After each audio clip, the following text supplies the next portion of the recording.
হ্যাঁ সম্ভব, সবসময় সম্ভব, এটা সবসময় আমরা করে থাকি, আদারওয়াইজ আমাদের অ্যানালাইসিসটা প্রপারলি হবে না। আচ্ছা, এখন আমার যে কোশ্চেনটা এখন করব সেটা হচ্ছে, আমাকে আপনারা যারা অলরেডি বলছেন আপনারা ছাড়া নতুন মানে অন্যরা অ্যান্সার দিবেন।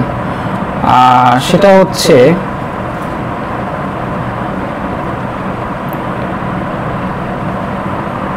এই যে ডাটা ক্লিনিং করার ক্ষেত্রে অবজেক্টিভ এবং ক্লিনিং এটার মধ্যে আসলে কোন কোন জিনিসগুলো আমরা ফার্স্টে মানে আমরা দেখব। মিজানুর ভাই আপনি একটু বলেন, মানে ক্লিন করার ক্ষেত্রে অবজেক্টিভটা আমরা কিভাবে ফলো করব?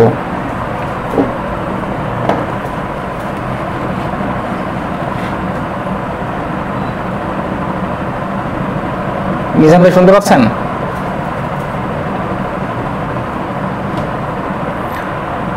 আচ্ছা, আমি আসলে ওই ক্লাসটা পুরোটা ধরতে পারিনি এবং পরে লেকচারগুলো শুনছি, কিন্তু এরকম পুরো রিলেট করতে পারিনি সবকিছু। এখন আজকে থেকে নোট করা ধরছি, সবকিছু নোট করবো। আচ্ছা, কোনো সমস্যা নেই। গত ক্লাসে যারা মিস করছেন বা গত ক্লাসে যারা হচ্ছে আপনার ধরতে কিছু জিনিস আছে ক্যাপচার করতে পারেননি, কোনো সমস্যা নেই, আজকে করে ফেলতে পারবেন। তো আমার স্ক্রিন আমি জাস্ট এখন 10 মিনিট হচ্ছে আমি জাস্ট গত ক্লাসের একটা রিভিউ করব, এরপরে আমরা আজকে টপিকে ফিরে আসবো। আমরা এই চারটা আমরা দেখেছিলাম, এখানে হচ্ছে 6টা স্টেপস আছে ডেটা, যে কোনো ডেটা অ্যানালাইসিস করার জন্য এই 6টা ধাপ ফলো করি।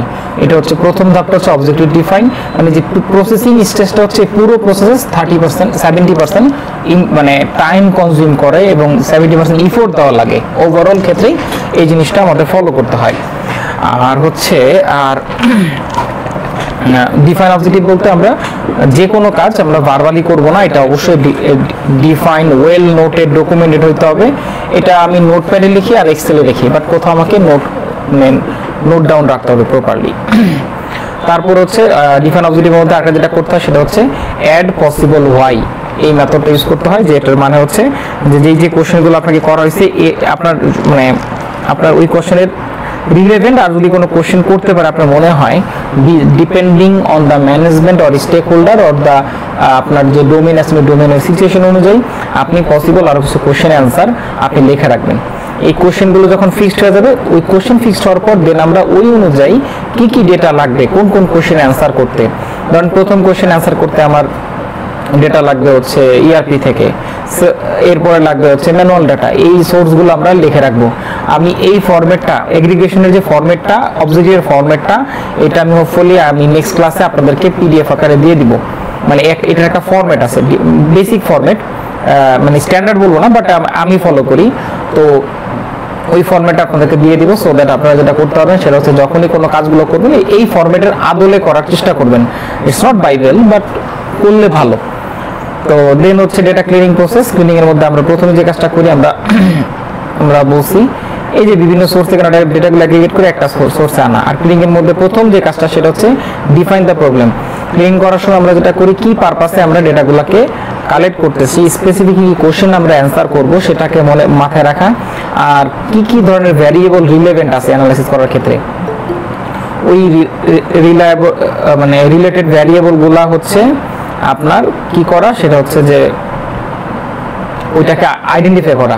তারপরে ডেটা সোর্সগুলো কি কি লাগবে এটা তো আমরা অলরেডি অ্যাগ্রিগেশন করে ফেলছি, স্পেসিফিক কোনো ফরম্যাটে লাগবে কিনা এটাও আমরা ওই ক্লিনিং এর সময় নোট রাখবো।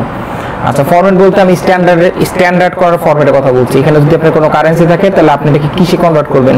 যদি দেখেন সবই ইউএসডি তাহলে ইউএসডি রাখেন, যদি দেখেন যে আপনার 90% ইউএসডি আপনার হচ্ছে 1% হচ্ছে ধরেন এক্সাম্পল বিডিটি, তাহলে আপনি তাহলে ওই বিডিটিকেও ইউএসডিতে কনভার্ট করে দিবেন। ডেটা রিমুভ করার ডিলিট করার প্রয়োজন নাই, বাট একটা নতুন কলাম আমরা অ্যাড করব। আচ্ছা, তারপর হচ্ছে ফার্স্ট অ্যাসেসমেন্ট করবো, দেন হচ্ছে অ্যাসেসমেন্ট করবো, এর মধ্যে কোয়ালিটি চেক করবো। কোয়ালিটির মধ্যে প্রথম যেটা দেখবো সেটা হচ্ছে আউটলায়ার আছে কিনা, ডুপ্লিকেট আছে কিনা, মিসিং ভ্যালু আছে কিনা, এই তিনটা জিনিস আমরা চেক করবো। তিনটা জিনিস চেক করার পর আমরা এগুলোকে কি করবো, ওগুলোকে রিমুভ করে আউটলায়ারকে রিমুভ করে দিব। ডুপ্লিকেট থাকলে এটাকে আমরা এটাকে ডিলিট করে দিব। আর মিসিং ডাটা থাকলে আমরা কি করব, মিন রিপ্লেসমেন্ট, আবারও বলতেছি মিন রিপ্লেসমেন্ট আমরা ফলো করব। কি একজন বলতে পারেন মিন রিপ্লেসমেন্ট কি জিনিস? এটা এভারেজ করে রিপ্লেস করে দেওয়া।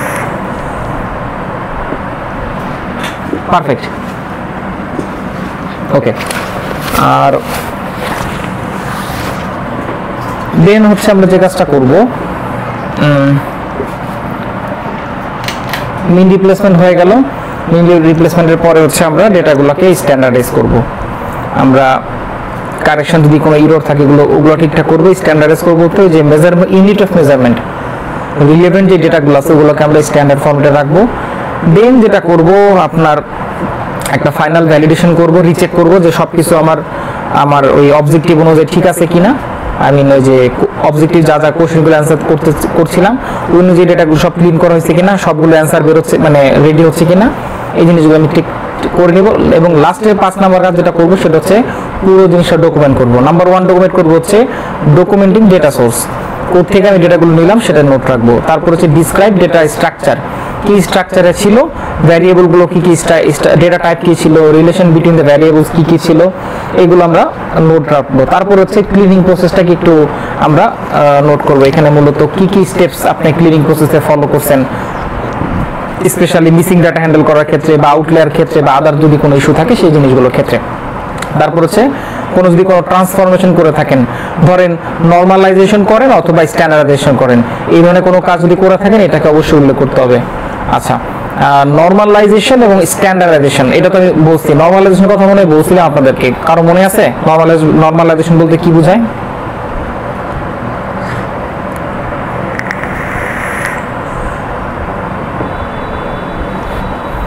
এনিওয়ান? নর্মালাইজেশন এটা একটা গল্প বলছিলাম, ডক্টর একটা সার্জারি এক্সাম্পল দিছিলাম, কারো মনে আছে?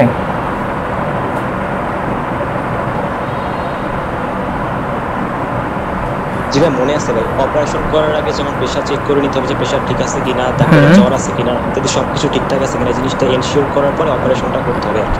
আচ্ছা, এটা হচ্ছে নর্মালাইজেশন। Okay, are great. আর ডেটার ক্ষেত্রে আমরা নর্মালাইজেশন বলতে কি বুঝি? এটা তো ডেসক্রিপটিভ স্ট্যাটিস্টিক্স দিয়ে করতে হবে। Sounds great. ডেটার ক্ষেত্রে নর্মালাইজেশনের কোনো প্রসেস আমরা গতকাল ক্লাসে মনে বলি নেই, রাইট? বলছিলাম আজকে দেখাবো, কিন্তু নর্মালাইজেশন করে নিতে হবে, আদারওয়াইজ এই ডেটাকে ক্লিনিং স্টেজে নর্মালাইজ করে নিতে হবে, আদারওয়াইজ অ্যানালিটিক্যাল স্টেজে এসে ভুল রেজাল্ট দিবে। এই কথাটা মনে রাখেন। নর্মালাইজেশন করবো হচ্ছে আমরা ক্লিনিং স্টেজে, যখন সবকিছু করা শেষ, ফাইনাল শেষ, এই নর্মালাইজেশনটা আমি একটু চেক করে নিব যে ক্লিনিং করার ক্ষেত্রে নর্মালাইজেশন, স্ট্যান্ডার্ডাইজেশন এবং নর্মালাইজেশন এই দুইটাকে আমরা প্যারালাল করব, একসাথে করব। স্ট্যান্ডার্ড করার পর ফাইনালি সব কাজ শেষ, তখন আমরা একটা লাস্ট চেক করব যে নর্মালাইজেশন করা আছে কিনা। আচ্ছা, নর্মালাইজেশন যদি করা থাকে না থাকে, মানে নর্মালাইজেশন ঠিক থাকে, তাহলে আমরা ডেটাগুলোকে ফার্দার টেবিলে পাঠাবো কিসের জন্য? অ্যানালাইসিস করার জন্য। আর একটা জিনিস বলছিলাম, ডেটার মধ্যে যখনই আউটলায়ার থাকবে তখন ডেটা অ্যাবনর্মাল বিহেভিয়ার করবে, আর ডেটার মধ্যে যখন আউটলায়ার থাকবে না তখন ডেটাটা নর্মালাইজ পজিশনে থাকবে। এইটা একটা টেকনিক বুঝার, কয়েকটা টেকনিক আছে তার মধ্যে এইটা একটা টেকনিক। কথাটা কে কে বুঝেন নাই? বা স্ট্যান্ডার্ড আর নরমালাইজেশনের মধ্যে পার্থক্যটা কি? আচ্ছা, ইউওএম, ইউনিট অফ মেজারমেন্ট, এটা কি জিনিস? গত ক্লাসে হয়তো বলছিলাম। ইউনিট অফ মেজারমেন্ট এটা বলতে আমরা কি বুঝাই?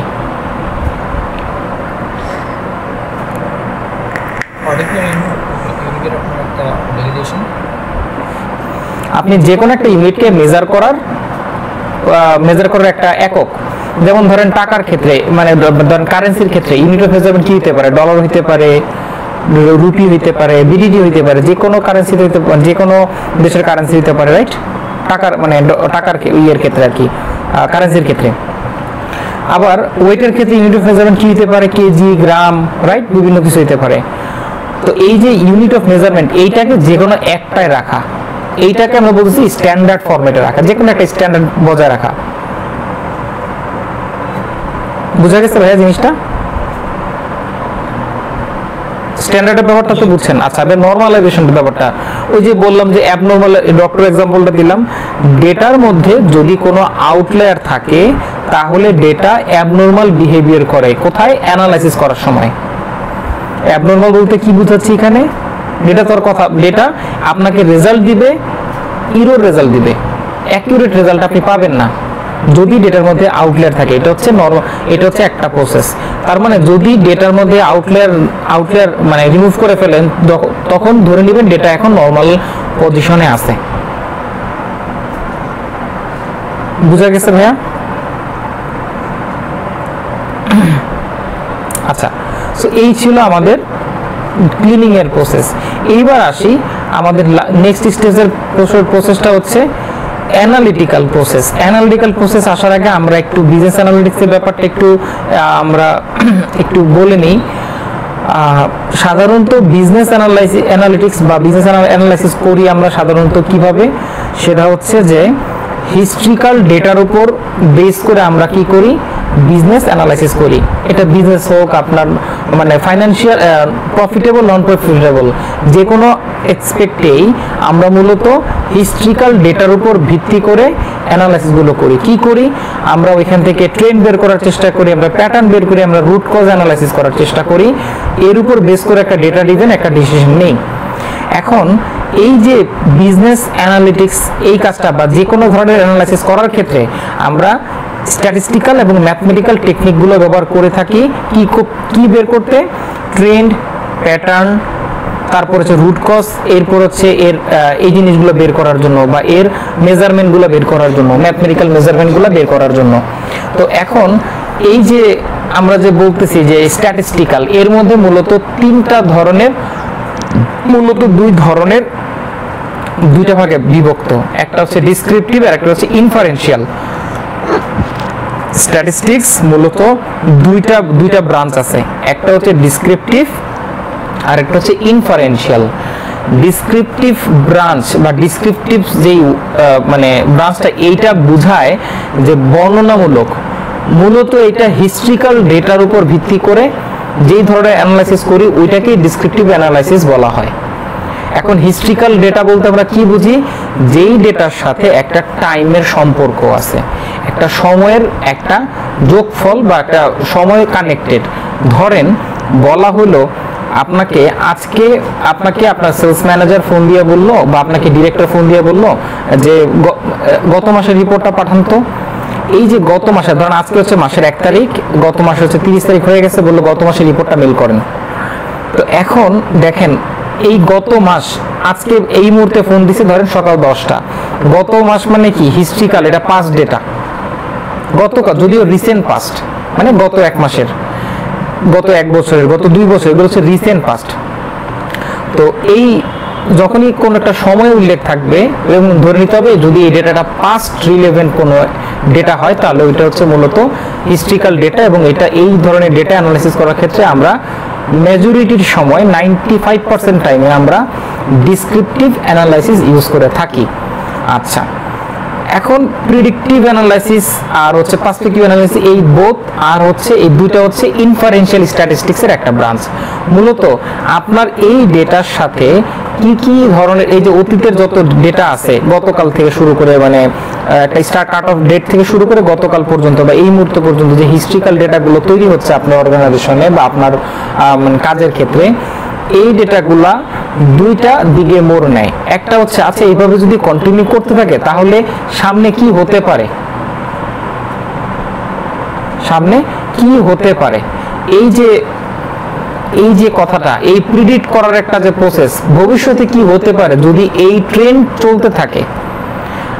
এই সেলসের সাথে ওয়েদারের কি সম্পর্ক, মানে আইসক্রিম বিক্রির সাথে ওয়েদারের কি সম্পর্ক। তারপর হচ্ছে ধরেন কল ড্রপের সাথে জুমার কি সম্পর্ক।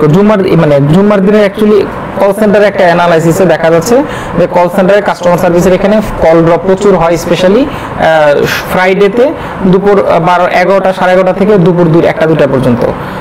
এখন এটা তো আমরা জানি যে এটি সময় জুম্মার সময় আমাদের দেশে, স্পেশালি বাংলাদেশের ক্ষেত্রে। তো যখন ফরেনাররা আসছে, আমি যখন রবিতে ছিলাম, তখন তারা বললো যে এই সময় কল কেন ড্রপ হয়। সিম্পল অ্যানালাইসিস তাদেরকে দেখাই দিল যে এই সময়টাতে অ্যাকচুয়ালি রুট কজটা কি, সেটা হচ্ছে এই সময়টা মেজরিটি যদি মুসলিম প্রধান দেশ, মেজরিটি সময় নামাজের জন্য সবাই বিজি থাকে, এই সময়টা তো অন্যান্য দিনের থেকে এই সময়টা কল ড্রপ করে যায়। তো এটা একটা মানে ইস্যু। তো দেখা যাচ্ছে তারপর হচ্ছে আপনার আমরা এই যে প্রসেস যাচ্ছে, এই প্রসেসে ফিচারে যে কাজটা করতে গেলে আমরা যদি এইটা অ্যাচিভ করতে চাই, আমাদের টার্গেট হচ্ছে এটা, এই টার্গেটটা অ্যাচিভ করতে গেলে তাহলে আমাদের কি প্রসেসে হিট করা লাগবে, কোন প্রসপেক্টে আমাদেরকে টাচ করা লাগবে, এই ধরনের কোন অ্যানালাইসিস করতে গেলে তখন আমরা প্রিডিক্টিভ অ্যানালাইসিস করে থাকি। এই দুইটা জিনিস মূলত ইনফারেনশিয়াল স্ট্যাটিস্টিক্সের মধ্যে পড়ে।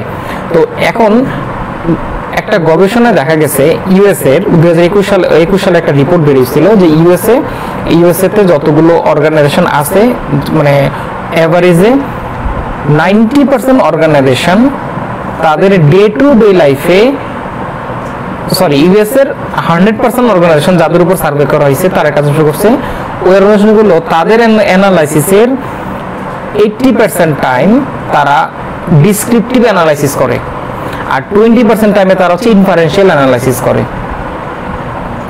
ইনফারেনশিয়াল বা স্ট্যাটিস্টিক্স এগুলো ব্যবহার করে থাকে। বাংলাদেশের প্রেক্ষাপটে যদি আসেন তাহলে আমি বলতে পারি 98% বা 95% টাইমেই একটা অর্গানাইজেশন তার রেগুলার কাজের, রেগুলার অপারেশনাল যে রিপোর্টিং, রেগুলার অ্যানালাইসিস যদি করতে হয় বা করতে চায়, তারা মেজরিটি টাইমে কি করে, তারা ডিসক্রিপটিভ অ্যানালাইসিস করে থাকে। আর এই ডিসক্রিপটিভ অ্যানালাইসিস আর descriptive statistics, this both are same. তো আজকে আমরা দেখবো আসলে ডিসক্রিপটিভ স্ট্যাটিস্টিক্স বা ডিসক্রিপটিভ অ্যানালাইসিসের মধ্যে আসলে কোর জিনিসটা কি, কোন জিনিসটা আসলে মেইনলি আপনার কানেকশন আছে। তো এইখানে একটু বলে রাখি, এই ডেটা এগ্রিগেশনের ক্ষেত্রে একটু টেকনিক্যাল এবং স্ট্যাটিস্টিক্যাল নলেজ প্রয়োজন হয়। টেকনিক্যাল নলেজ বলতে আমরা, আচ্ছা শুরুতে বলি অবজেক্টিভ ডিফাইন বলতে আমরা ডোমেইন নলেজটাকে বোঝাচ্ছি। আপনি যেই ডোমেনে কাজ করবেন ওই ডোমেনের নলেজটা আপনার থাকতে হবে। আর এগ্রিগেশন করার ক্ষেত্রে আপনার টেকনিক্যাল এবং স্ট্যাটিস্টিক্যাল বোথ নলেজ থাকতে হবে। Data cleaning is fully technical and data analytical methodology হচ্ছে টেকনিক্যাল, স্ট্যাটিস্টিক্যাল এবং ম্যাথমেটিক্যালি, তিনটা স্কিল দিয়ে আমরা এই অ্যানালিটিক্যাল মেথোডোলজি করি। সেম ইভালুয়েশন টেকনিক্যাল, স্ট্যাটিস্টিক্যাল, আর রিপোর্টিং হচ্ছে পুরোটাই টেকনিক্যাল। তো এখন একটু আগে যেটা আলোচনা করলাম যে ডিসক্রিপটিভ স্ট্যাটিস্টিক, ইনফারেনশিয়াল, তো এটার মধ্যে যদি একটু ব্রাঞ্চ হিসাব করি তাহলে দেখা যাচ্ছে যে দুইটা ব্রাঞ্চে সাধারণত বিভক্ত। একটা হচ্ছে মেজারমেন্ট অফ সেন্ট্রাল টেন্ডেন্সি, একটা হচ্ছে মেজারমেন্ট অফ ডিসপারশন। আচ্ছা, আরেকটা হচ্ছে হাইপোথিসিস টেস্টিং, আর হচ্ছে রিগ্রেশন অ্যানালাইসিস। আমি মূলত আপনাদেরকে শুধু এই পোর্শনটা আজকে শিখাবো, এটা নিয়ে মূলত আজকে আগামী 1 ঘন্টা আলোচনা করব।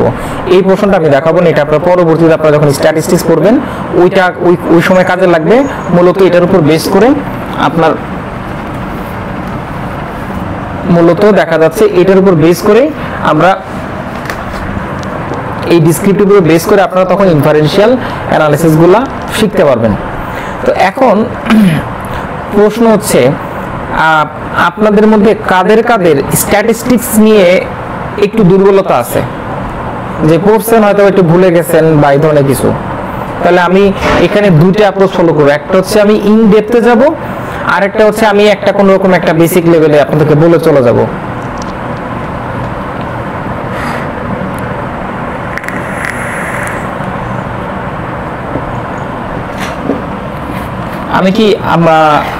আমি কি ধরতে পারি যে আপনাদের মধ্যে যারা আছেন স্ট্যাটিস্টিক্স নলেজ তো আছে, কিন্তু আমি কি বেসিক থেকে যাব, ওটা ভালো হয়? ওইটা ভালো হবে, রিফ্রেশ করা হবে। ওকে, তো এই যে ডিসক্রিপটিভ স্ট্যাটিস্টিক্স, এটার মধ্যে আমরা দুইটা জিনিস দেখতেছি, একটা হচ্ছে সেন্ট্রাল আর একটা হচ্ছে ডিসপারশন। এই কথাটা একটু মনে রাখলেই আপনাদের চলবে। সেন্ট্রাল আর একটা হচ্ছে কি ডিসপারশন, এতটুকু মনে রাখেন, আর কিছু লাগবে না। এখন আসি সেন্ট্রালের মধ্যে আসলে কি বোঝাচ্ছে। সেন্ট্রাল বলতে আমরা কি বুঝি, ধরেন এটা একটা সরল রেখা, এই সরল রেখার আমরা কি যদিও ড্র করলাম অ্যাকুরেট না হলেও কি আমরা বলতে পারি না যে এটা হচ্ছে এর সেন্ট্রাল পয়েন্টটা হচ্ছে এইটা,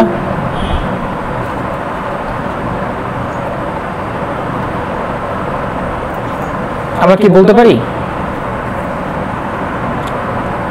এই সরল রেখাটার সেন্ট্রাল পয়েন্ট এইটা, আমরা কি মোটামুটি বলতে পারি? আচ্ছা, তার মানে আর এই যে রেঞ্জ, এই যে এইটা এখান থেকে সেন্ট্রাল থেকে এইটা একটা দূরত্ব আছে, আবার এই জায়গার একটা দূরত্ব আছে। এই যে দূরত্বটা আমরা মেজার করতে মানে মেজার যে করব, এই মেজার করার টেকনিকটা হচ্ছে আপনার ডিসপারশন। আর এই সরল রেখার সেন্ট্রাল পয়েন্টটা কোথায় এইটা খুঁজে বের করার টেকনিকগুলো হচ্ছে, টুলসগুলো হচ্ছে সেন্ট্রাল টেন্ডেন্সি। তার মানে আমরা যত অ্যানালাইসিস করি এন্ড অফ দ্য ডে আমরা একটা সরল রেখার উপর অ্যানালাইসিস করি। এইটা আপনারা সবাই মাথায় রাখবেন। আমরা পৃথিবীতে যত অ্যানালাইসিস করি এই অ্যানালাইসিসগুলো মূলত একটা সরল রেখার উপর ডিপেন্ড করতেছে। একটা সরল রেখার উপর আমার কি করতেছে, ডিপেন্ড করতেছে। যে কোন অ্যানালাইসিস আপনি এটাকে একটা স্ট্রেট লাইনের উপর কনভার্ট করতে পারবেন। আচ্ছা, এখন আসেন, তার মানে আমরা কি বলছি, ডিসক্রিপটিভ স্ট্যাটিস্টিক্সের দুইটা শাখা। একটা হচ্ছে কি, মানে এখানে দুইটা জিনিস মিন করতেছে, একটা হচ্ছে সেন্ট্রাল টেন্ডেন্সি, একটা হচ্ছে ডিসপারশন। এখন এই সেন্ট্রাল বলতে আবারও বলতেছি কি বোঝাচ্ছে, যে সরল রেখা যেটাই হোক না কেন, সরল রেখার সেন্ট্রাল পয়েন্ট কোথায় এটা বের করা। এইটা বের করাটাই হচ্ছে মূলত সেন্ট্রাল টেন্ডেন্সির কাজ। আর ডিসপারশন হচ্ছে সরল রেখাটা কত বড়, তার লেন্থ কতটুকু, তার দৈর্ঘ্য কতটুকু, প্রস্থ কতটুকু, এইটাকে মূলত বের করা হচ্ছে ডিসপারশনের কাজ। এখন প্রশ্ন হচ্ছে সরল রেখার সাথে এটা সম্পর্ক কি।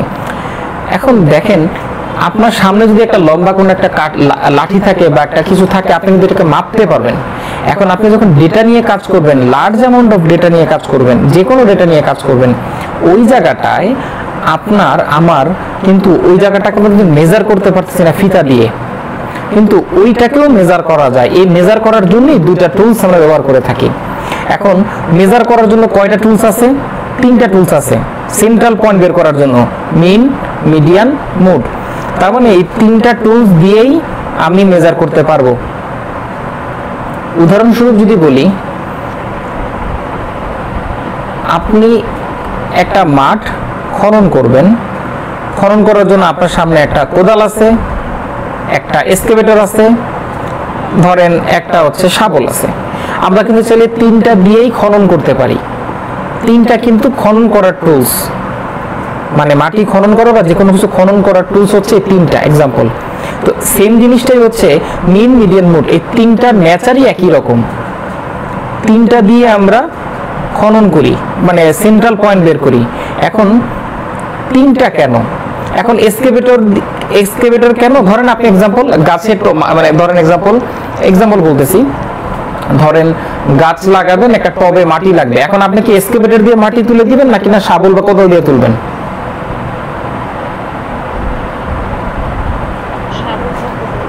এক্স্যাক্টলি, আমার তো এক্সকাভেটর দরকার নাই। এখন ডিপেন্ড অন সিচুয়েশন। এখন মিন, মিডিয়ান, মোড এইটা একটা টুলস, আপনারা এইভাবে চিন্তা করেন, তিনটা টুলস, তিনটার কাজই একই। এখন সিচুয়েশন ভেবে আমরা এটাকে ব্যবহার করি। মূলত এই তিনটা টুলস ব্যবহার করলে যে উত্তরটা আসে, সেই উত্তরটা হচ্ছে সেন্ট্রাল পয়েন্ট। যেই ডেটার উপর আপনি এই মিন অপারেশন চালাবেন, মিডিয়ান চালাবেন, মোড চালাবেন, যেই ভ্যালুটা দিবে ধরে নিতে হবে সেই ভ্যালুটাই হচ্ছে ওই ডেটার সেন্ট্রাল পয়েন্ট। এতটুকু তো ক্লিয়ার আমরা সবাই, রাইট? আচ্ছা, তারপরে আসি ডিসপারশন। ডিসপারশনের মধ্যে একটা হচ্ছে রেঞ্জ, মানে কত বড়। ধরুন আমি বললাম যে এটা হচ্ছে স্টার্টিং ফ্রম 0, এটা হচ্ছে স্টার্টিং ফ্রম 100। তাহলে আমি বলতে পারি না এটা দূরত্ব হচ্ছে 100-র মধ্যে, 0 থেকে 100-র মধ্যে। তাহলে আমি কি একটা নির্দিষ্ট একটা সংখ্যা পেলাম? আচ্ছা, আমরা একটা এক্সাম্পল বলি। ধরেন কারো জন্ম হচ্ছে, জিজ্ঞেস করলাম তোমার কত সালে জন্মগ্রহণ করছে, সে বললো 2000 সালে। এখন আজকে কত সাল? 2024। তো 24 সাল। এখন আমরা তার বয়সটা বের করবো কিভাবে? তাহলে 2024 মাইনাস 2000, রাইট? তাহলে 24 বছর চলে আসলো। তাহলে স্টার্টিং হচ্ছে 2000, এন্ড হচ্ছে 24। তাহলে এর ডিস্টেন্স কতটুকু? 24 না? তাহলে কারো বয়স, আমরা যে বয়স বের করি, এই বয়সটা হচ্ছে আমাদের একটা রেঞ্জ। আমাদের বেঁচে থাকার রেঞ্জ, আজকে পর্যন্ত বেঁচে আছি এটা রেঞ্জ কত? 24 সাল বা 24 বছর বলতে পারি, রাইট? 24 বছর আমার হচ্ছে এখন পর্যন্ত রেঞ্জ।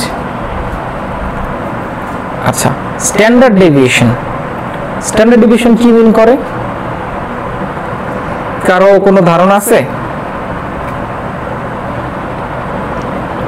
স্ট্যান্ডার্ড ডেভিয়েশনটা বলতে বোঝায় কেন্দ্রীয় মান থেকে আপনার একটা অ্যাভারেজ ভ্যালু থেকে ওই ডাটা সেটের প্রত্যেকটা ভ্যালু যে অ্যাভারেজ গুরুত্ব সেটার।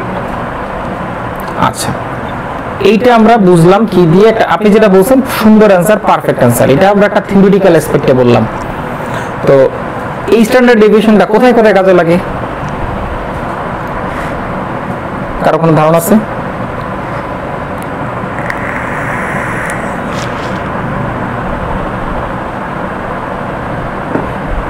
আচ্ছা, আমরা পরবর্তী এক্সাম্পল আমরা পাবো। যেই জায়গায় স্ট্যান্ডার্ড ডেভিয়েশন কাজে লাগে সেই জায়গাগুলোতে হয়তো বা আমরা এতদিন চিন্তাও করিনি, আমরা হয়তো বা এতদিন এটা ভাবিও নাই, কিন্তু সাবকনসিয়াস মাইন্ডে বলেন আর যাই বলেন এইটা ব্যবহার করে আসতেছি, অথবা এটা ক্যালকুলেশন করে থাকি আমরা জানি না। আচ্ছা, যত রকমের মেশিন লার্নিং সফটওয়্যার, মেশিন মানে অ্যাপস আমরা ডেভেলপ দেখতেছি, এটা ফটোশপ হোক, ইলাস্ট্রেটর হোক, যে কোনো ধরনের সফটওয়্যার, এই প্রত্যেকটা সফটওয়্যারের ব্যাক এন্ডে, বিহাইন্ডে স্ট্যান্ডার্ড ডেভিয়েশন ইউজ করা, রেঞ্জ ইউজ করা, এই মিন মিডিয়ান মোড ইউজ করা, ভেরিয়েন্স, অ্যাবসলিউট ভেরিয়েন্স, এগুলো ইউজ করা। তো এইটার বিস্তারিত আমরা আলোচনা করব। তো এই ডিসক্রিপটিভ স্ট্যাটিস্টিক্স মূলত একটু আগে বললাম দুইটা শাখা, এই দুইটা শাখাকে আমরা যেভাবে ভাগ করি মূলত তিনটা ভাগে ভাগ করি। একটা হচ্ছে সামারি স্ট্যাটিস্টিক্স, একটা হচ্ছে গ্রাফ, একটা হচ্ছে টেবিল। এই তিনটার বাইরে আর কোনো ব্রাঞ্চ নাই। সামারি বলতে এ দেখেন, এইটা একটা আমার ডেটা সেট, এইটা একটা ডেটা সেট, এই ডেটা সেটের আমি বললাম সেন্ট্রাল পয়েন্ট হচ্ছে এই জায়গাটায়, অথবা বললাম এই জায়গাটায়। তার মানে কি এটা একটা সামারি করে ফেললাম না? আবার আমি বলতেছি এই ডেটা সেটের এটার দূরত্ব হচ্ছে 24, মানে কি আমি তার দূরত্ব মেপে একটা সামারি করে বললাম 24। তার মানে আমি যে কোনো ডেটাকে সামারি বের করার জন্য আমরা মূলত এই দুইটা পোর্শন ব্যবহার করে থাকি। একটা হচ্ছে সেন্ট্রাল টেন্ডেন্সি, একটা হচ্ছে মেজারমেন্ট অফ ডিসপারশন, যেটা আলোচনা করলাম যে where the centre of the database is located. একটু আগে আমি বলছি সরল রেখা, এখন বলতেছি ডেটাবেস। আমি একটু সরল রেখা থেকে ডেটাবেসে চলে আসলাম, আপনারা সরল রেখায় চিন্তা করেন। ডেটাবেস বলতে কি বোঝাচ্ছি? আপনি এটা এক্সেলের একটা ইমাজিন করেন, এক্সেলের একটা লম্বা একটা মানে ডেটা সারি, ধরেন এখানে ডেট থাকতে পারে, যে কোনো টাইপের ডেটা থাকতে পারে। ডেটা টাইপ আমরা আলোচনা করি, আমরা আলোচনা করব। ডেটা টাইপ বলতে আমরা বুঝি যে বিভিন্ন ধরনের ডেটা, ধরেন বিভিন্ন টাইপের ডেটা, কোনোটা নিউমেরিক্যাল ভ্যালু ও নিউমেরিক্যাল ডেটা, কোনোটা হচ্ছে টেক্সট ডেটা, কোনোটা হচ্ছে ফাংশনাল ডেটা বা সিস্টেম জেনারেটেড ডেটা, বিভিন্ন বুলিয়ান বা লজিক্যাল ডেটা। তো এইগুলো ডেটা এই ডেটাগুলোর যেখানে আমরা যে ডেটাগুলো যেখানে আমরা যেই মিডিয়াতে আমরা ইউজ করি, এখানে এক্সেল করি, গুগল শিট করি, পাইথন করি, এসকিউএল করি, ওই large number of data set, এই ডেটা সেটের সেন্ট্রাল পয়েন্ট কোথায় ওইটা বের করার জন্য আমরা কি করি? সেন্ট্রাল টেন্ডেন্সি ইউজ করি। সেন্ট্রাল টেন্ডেন্সির কয়টা অপশন? তিনটা, মিন, মিডিয়ান, মোড। আর ডিসপারশন বলতে বোঝায় ওই ডেটা সেটটা কত বড়, কতটুকু বিস্তৃত, তার কি এক নাম্বার তার রেঞ্জ কতটুকু, তার হচ্ছে ইন্টার কোয়ার্টাইল রেঞ্জ কতটুকু, তার ডিভিয়েশন কতটুকু, ভেরিয়েন্স কতটুকু, ম্যাট কতটুকু, মিন অ্যাবসলিউট ডেভিয়েশন কতটুকু। আচ্ছা, এরপরে চলে আসি এই যে ডিসক্রিপটিভ স্ট্যাটিস্টিক্স আরেকটা পার্ট হচ্ছে কি গ্রাফ। এই গ্রাফের মধ্যে মূলত সকল গ্রাফই স্ট্যাটিস্টিক্সের একটা পার্ট, সকল ধরনের গ্রাফ।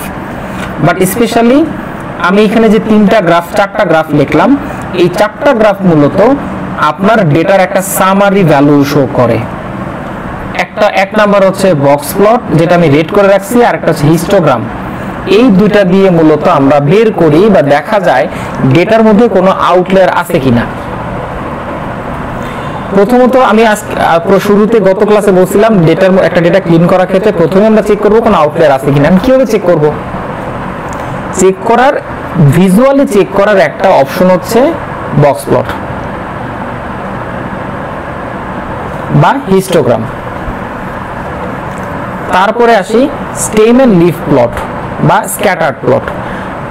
আমরা উপরে আলোচনা করি নাই, বাট একটু বলে আসি, আলোচনাটা করে আসি। যেহেতু এখানে আমরা বলছিলাম যে একটা ডেটা অ্যানালাইসিস করার ক্ষেত্রে আমরা কি করি, মানে একটা ডিসক্রিট অ্যানালাইসিস করার ক্ষেত্রে কি করি আমরা, সেটা হচ্ছে ওই ডেটার মূলত হচ্ছে আমরা ট্রেন্ড প্যাটার্ন, কোথায় যে ট্রেন্ড এবং প্যাটার্ন এই দুইটা আমরা আইডেন্টিফাই করার চেষ্টা করি, দেখার চেষ্টা করি, ভিজুয়ালি দেখার চেষ্টা করি। আর এই ট্রেন্ড এবং প্যাটার্ন ভিজুয়ালি দেখার জন্য আমরা যে গ্রাফিক্যাল চার্ট ব্যবহার করে থাকি, সেই চার্টের নাম হচ্ছে আপনার স্টেম এন্ড লিফ প্লট অথবা স্ক্যাটার প্লট।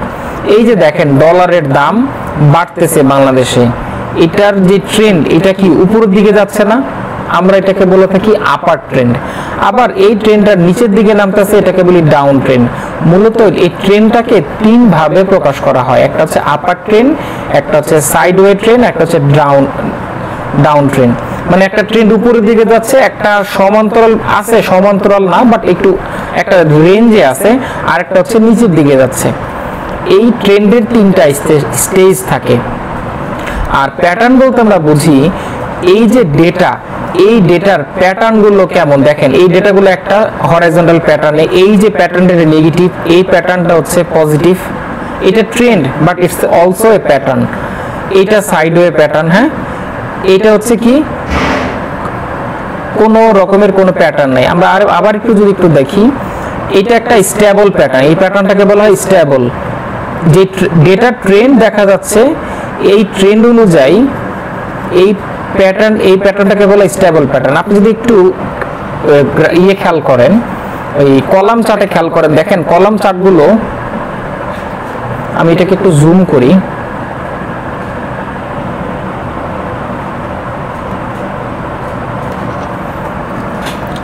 আপনারা এখানে একটু খেয়াল করতে পারেন, আমরা এটাকে বলতেছি stable trend, no change, no difference, staying the same.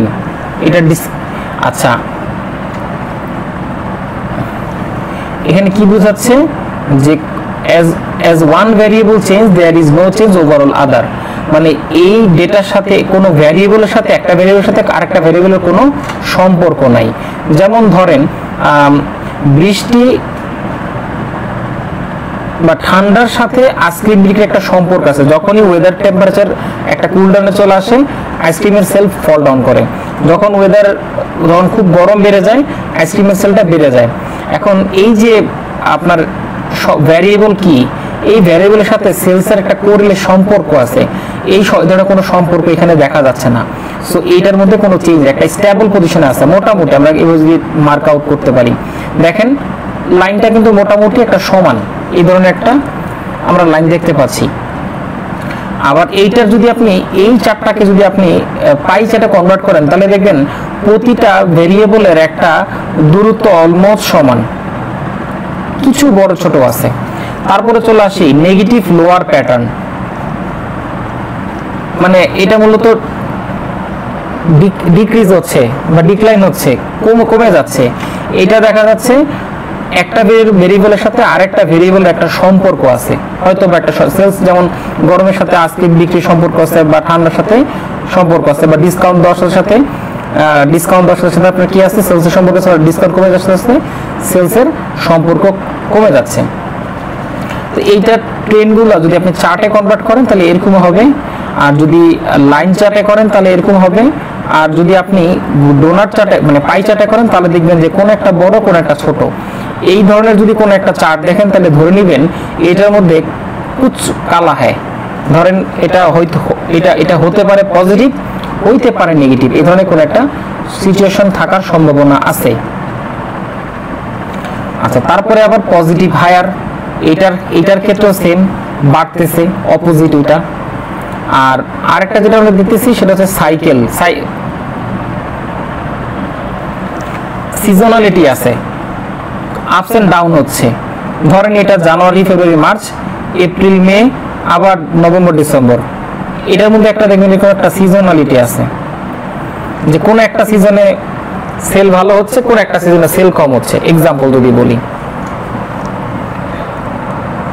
এই সিজনালিটি এটা একটা আপনার, কিন্তু এবার এটা দেখেন, এটা একটা কোনো প্যাটার্ন বা একটা নয়েজি ডেটা, এর মধ্যে কোনো মানে এটার কোনো হিসাব টিসাব নাই। দেখেন একটা এখানে, একটা এখানে, একটা এখানে, এটা কোনো মানে কোনো প্যাটার্ন নাই, কোনো কিছু নাই। এটা কোনো মানে কনফিউশন একটা ডেটা, নয়েজি একটা ডেটা, সহজ কথা একটা নয়েজি ডেটা। তো আমরা ট্রেন্ড এবং প্যাটার্ন এটা তোমরা মোটামুটি বুঝতে পারছি, রাইট? আমরা তাহলে এখানে কয়টা চার্ট ইউজ করছি দেখাইলাম, একটা হচ্ছে লাইন চার্ট, একটা হচ্ছে কলাম চার্ট, একটা হচ্ছে পাই চার্ট। এই যে লাইন চার্টটা আমরা বলতেছি, যে যেটাকে লাইন চার্ট বলতেছি, এই লাইন চার্টটা মূলত এইখানে আপনার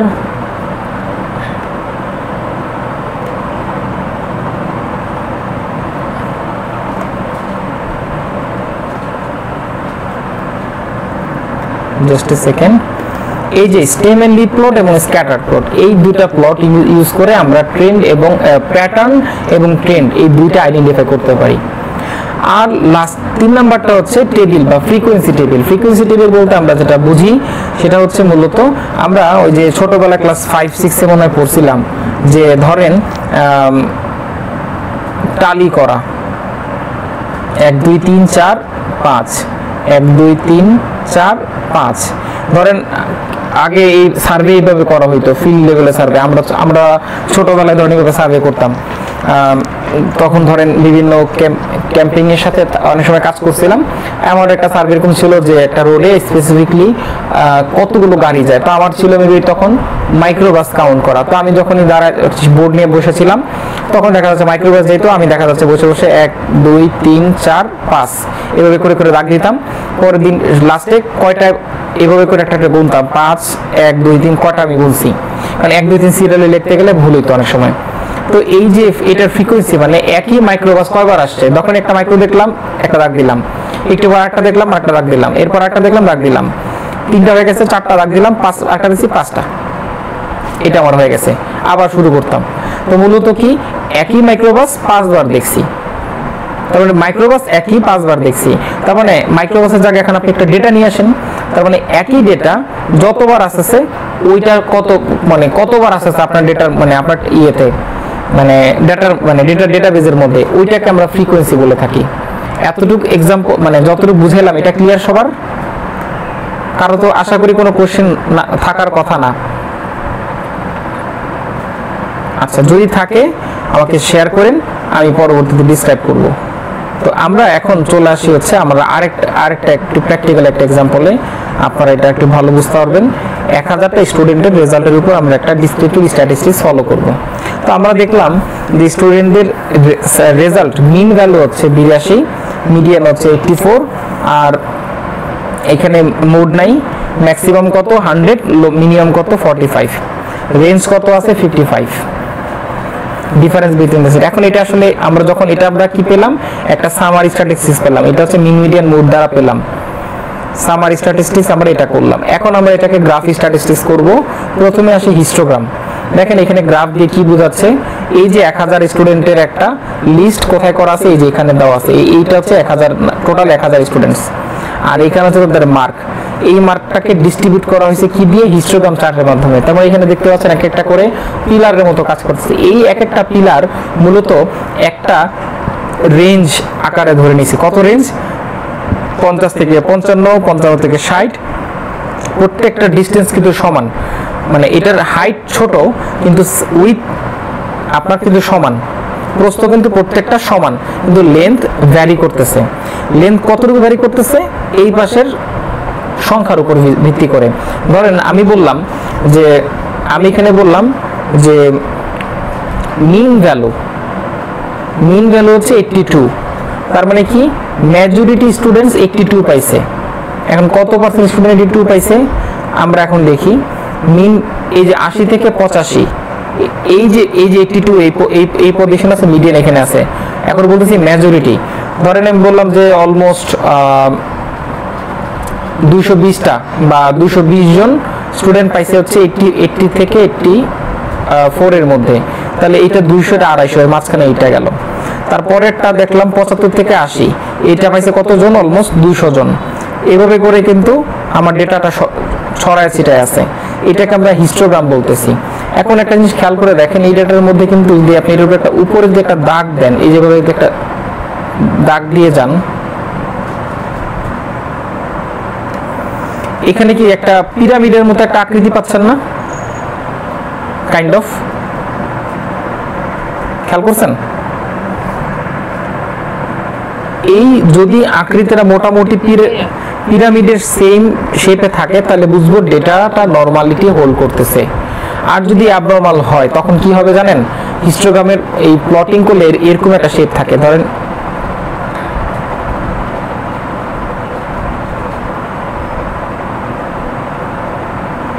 এরকম থাকে, অথবা এরকম থাকে, অথবা এরকম থাকে, ইউনিফর্ম মোডে থাকে। আর যদি ডেটা নরমালিটি হোল্ড করে, ডেটা যদি নরমালিটি হোল্ড করে নরমাল, তাহলে ডেটাটা থাকবে এরকম।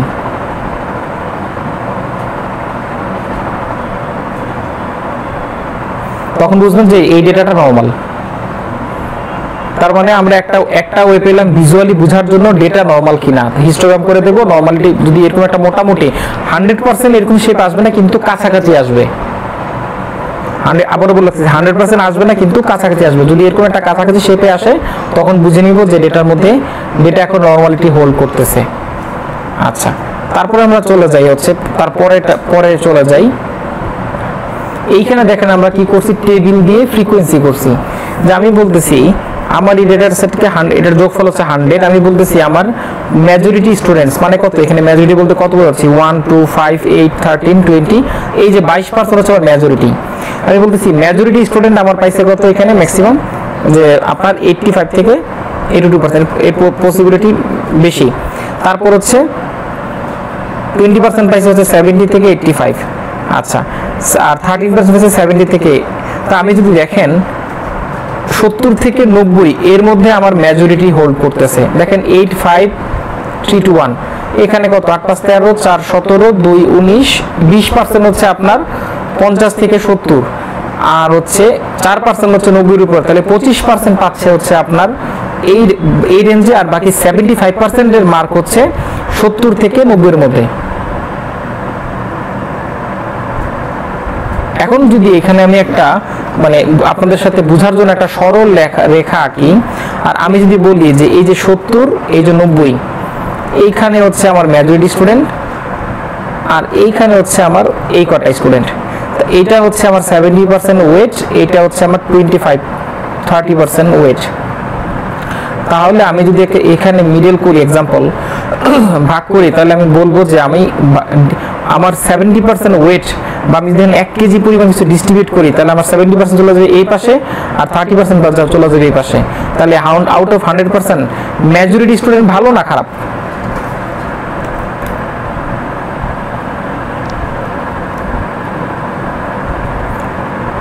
এটাকে রিভার্স করে যদি বলি যে 70% মার্ক হচ্ছে 50 এর কম, মাত্র 30% মার্ক হচ্ছে 70 থেকে 90 এর মধ্যে, তাহলে কি বলতে পারি এই ক্লাসের মেজরিটি স্টুডেন্টই খারাপ, এক্সাম্পল। আর অপোজিটে বলতে পারি এখানে মেজরিটি স্টুডেন্টের মার্ক ভালো। এইটা আমরা এই যে ডিসিশন গুলো বলতেছি নিচ্ছি, এই যে ডিসিশন মেকিং প্রসেস আমরা চলে আসছি কি দিয়ে চলে আসছি, এই ভিজুয়াল গ্রাফিক্স দিয়ে, এই টেবিল দিয়ে, এই হিস্টোগ্রাম দিয়ে, এই নাম্বারগুলো দিয়ে। আপনারা কি মানে রিলেট করতে পারতেছেন আমার কথার সাথে? ওকে, যদি রিলেট করতে পারেন চলেন আমরা একটা এক্সাম্পলে চলে যাই। আমরা এখন একটা গেম, ছোট একটা মানে কোশ্চেন সেশন করব। এইখানে কোশ্চেন সেশনের মধ্যে এখানে আমার একটা এক্সাম্পল দেওয়া আছে। প্রথম এক্সাম্পলটা একটু ভালো করে সবাই 30 সেকেন্ড একটু পড়েন, জুম করে একটু দেখেন।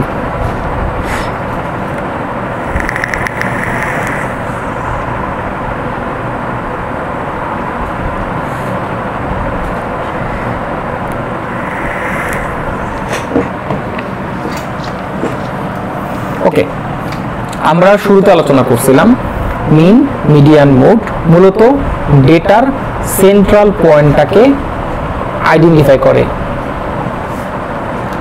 এখন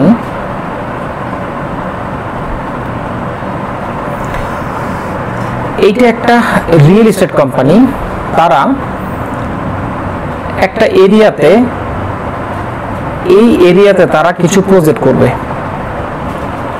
এখন এই প্রজেক্ট করার ক্ষেত্রে তাদের একটা প্রশ্ন ছিল যে ওকে, আমরা এরিয়া ডেভেলপমেন্ট করার আগে আমরা যে ফ্ল্যাটগুলো ডেভেলপ করবো সেল তো করা লাগবে, বা আমরা যে সার্ভিসটা দিব সার্ভিসের জন্য আমাদের এভারেজ মানুষের মান্থলি ইনকাম হইতে হবে মিনিমাম হচ্ছে তাদের ইনকাম হইতে হবে 50,000 টাকা।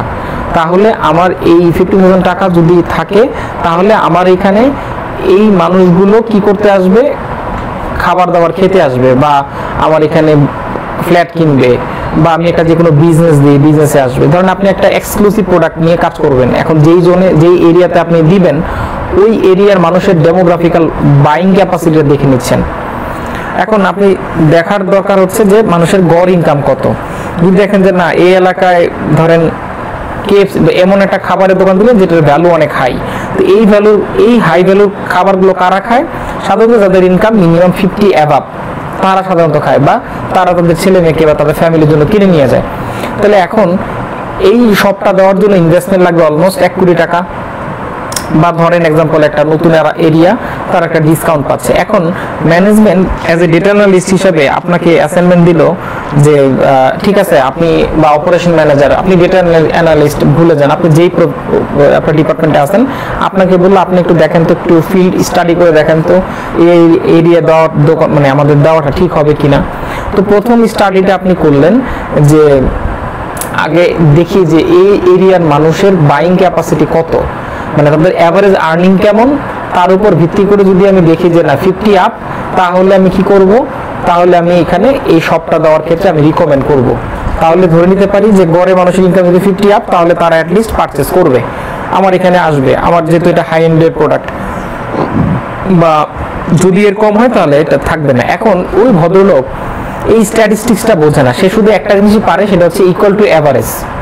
এক্সেলে যায় ইকুয়াল টু অ্যাভারেজ লিখে টান দেয়, যে রেজাল্ট আসে এটাকে সে অ্যাভারেজ ভ্যালু হিসেবে ধরে নেয়। সে শুধু এতটুকু পারে, বাকি ডিসক্রিপটিভ স্ট্যাটিস্টিক্সের ইন ডেপথ নলেজ তার মধ্যে নাই। কারণ তাকে যখনই কোনো রিপোর্ট করতে বলা হয়, সে অ্যাভারেজ করলে ডিরেক্ট আউটলেট চেক করার কোনো প্রশ্নই আসে না, সে ইকুয়ালিটি দিয়ে অ্যাভারেজ মেরে দেয়, এবং যে রেজাল্টটা আসে সেই রেজাল্টটাকে সে ম্যানেজমেন্টকে বা ওই রেজাল্টের ভিত্তি করে সে ডিসিশন নেয়। এটা হচ্ছে ভদ্রলোক। এখন সে কি করলো, সে ফিল্ড সার্ভে করলো। এখন সার্ভে করার ক্ষেত্রে কয়েকটা মেথড আছে, simple random sampling, snowball sampling, বিভিন্ন রকমের মেথড আছে। এগুলো আপনারা সার্ভের মেথডগুলো, সার্ভের কিছু বই আছে, এগুলো পড়লে আপনারা পেরে যাবেন। তো বেসিক ধরেন সে একটা সিম্পল র্যান্ডম স্যাম্পলিং মেথডটা সিলেক্ট করলো, যে সে তার মতো করে সে এই এরিয়ায় বিভিন্ন মানুষের কাছে যাবে, সিম্পল একটা বিভিন্ন জায়গা থেকে। ধরেন এই পুরো এরিয়াটা, এটা হচ্ছে 10 মাইল একটা পুরো এরিয়ার মধ্যে সে র্যান্ডমলি, মানে এক্সাম্পল হিসাবে ধরেন আমি ধরেন 10 মাইল নামলাম, ছোট্ট একটা এই রেঞ্জ ধরলাম, রিপ্রেজেন্টেটিভ একটা স্যাম্পল সে কালেক্ট করলো, এটা কালেক্ট করলো এখান থেকে র্যান্ডমলি। এইভাবে সে মার্ক ডাউন করলো, করে একটা র্যান্ডমলি সবাইকে জিজ্ঞেস করলো, ভাই কিছু মনে করবেন না, আমরা একটা সার্ভে করতেছি, কাইন্ডলি কি বলা যাবে আপনার মান্থলি ইনকাম কত? তো প্রথম লোক হচ্ছে মাসুমিল্লাহ সানি, সে বললো ভাই আমার ইনকাম 25,000। তারপরের জন বললো আমার 30,000, তারপরের জন বললো 45,000, তারপরের জন্য 25,000, তারপর জন্য 50,000। এইভাবে করে লাস্টে সে পেলো কি সালমান এফ রহমানকে পেয়ে গেল এক্সাম্পল, যদিও তার ইনকাম অনেক বেশি। এখন ধরলাম এফ রহমানকে পেলো, তাকে জিজ্ঞেস করলো ভাই আপনার মান্থলি ইনকাম তো, সে বললো 10 লাখ। এবার সে কি করলো, ওই যে তার আগের মেথড, সে তো স্ট্যাটিস্টিক্স ভালো করে, ডিসক্রিপটিভ স্ট্যাটিস্টিক্স ভালো করে সে অ্যাপ্লাই করে না, জানে হয়তো অ্যাপ্লাই করে না, সে অ্যাভারেজ করে ফেললো। অ্যাভারেজ কি করলো, টোটাল যোগফল কত, 12,50,000 ডিভাইডেড বাই কত হবে, কয়জনের সাথে কথা বলছে। ধরেন স্যাম্পল রিপ্রেজেন্টেটিভ স্যাম্পল হিসেবে সে এক্সাম্পল ধরেন এই এলাকায় মানুষ আছে এক্সাম্পল 90 জন, তার 10%, বা ধরেন 50 জন মানুষ আছে, ধরেন তার 20% সে কভারেজ করলো র্যান্ডমলি, একটা ধারণা করার জন্য 25% বা 30% ম্যাক্সিমাম, এইরকম একটা রেঞ্জ সে নিল। সে ধরেন এখানে উদাহরণস্বরূপ 9 জন নিল, ভাগ করলো, কি আসে, ভাগ করলে গড় অ্যাভারেজ আসে কত, 1,38,889 টাকা। তো এখন সে অ্যাভারেজ ফর্মুলা বা অ্যাভারেজের ফর্মুলার হচ্ছে আরেকটা হচ্ছে মিন, অ্যাভারেজ কিংবা মিন বলে থাকি।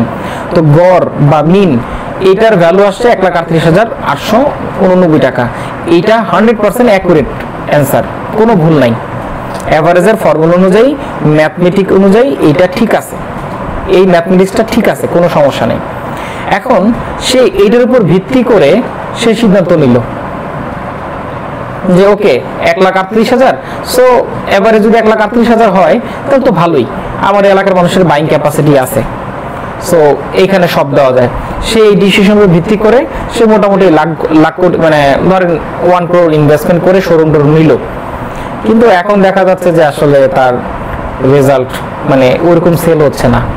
তারপরে এখন রুট কজ হিসাবে কেন সেল হচ্ছে না দেখি তো, শুরুতে কি ডকুমেন্টেশন করছিলাম, তো সে ওই যে ডকুমেন্টেশনের কথা বলছিলাম, তখন যে সার্ভে ডকুমেন্ট এনে ডকুমেন্টেশন চেক করে দেখলো যে সে যে মেথড ফলো করছে শুধুমাত্র একটা মেথড ফলো করছে, অ্যাভারেজ মেথড ফলো করছে, সে আর কোনো মেথড ফলো করে নাই।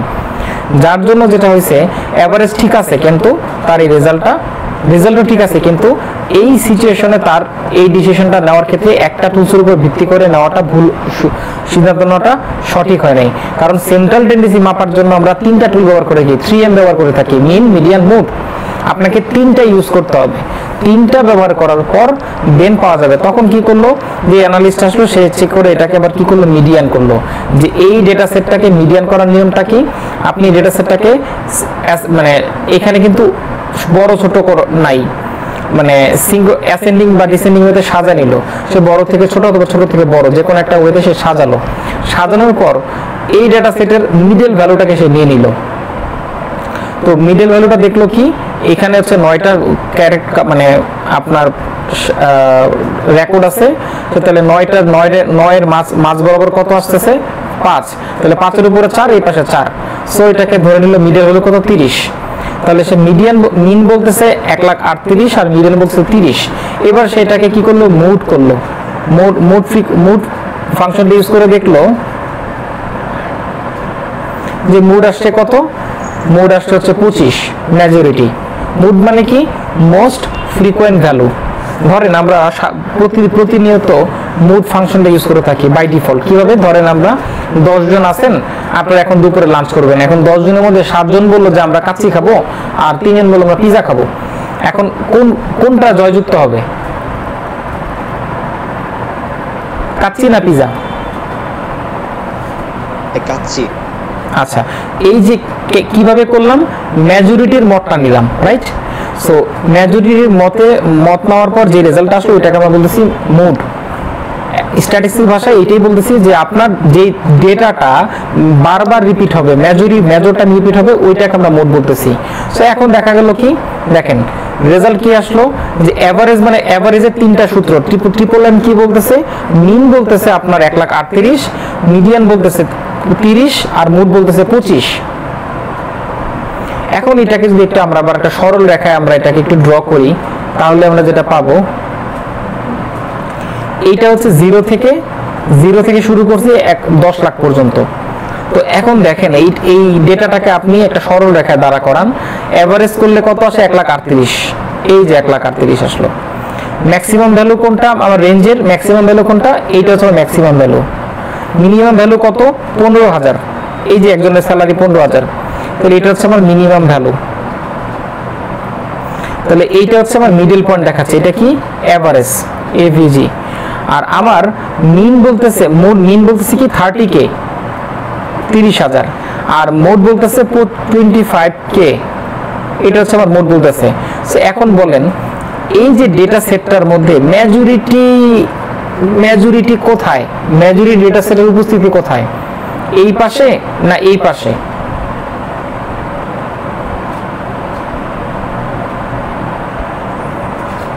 দেখেন তো, আপনার সেন্ট্রাল পয়েন্ট হইতে হবে মেজরিটি ডেটা সেট যেখানে সেইখানে, লেফট সাইডে ডেটা,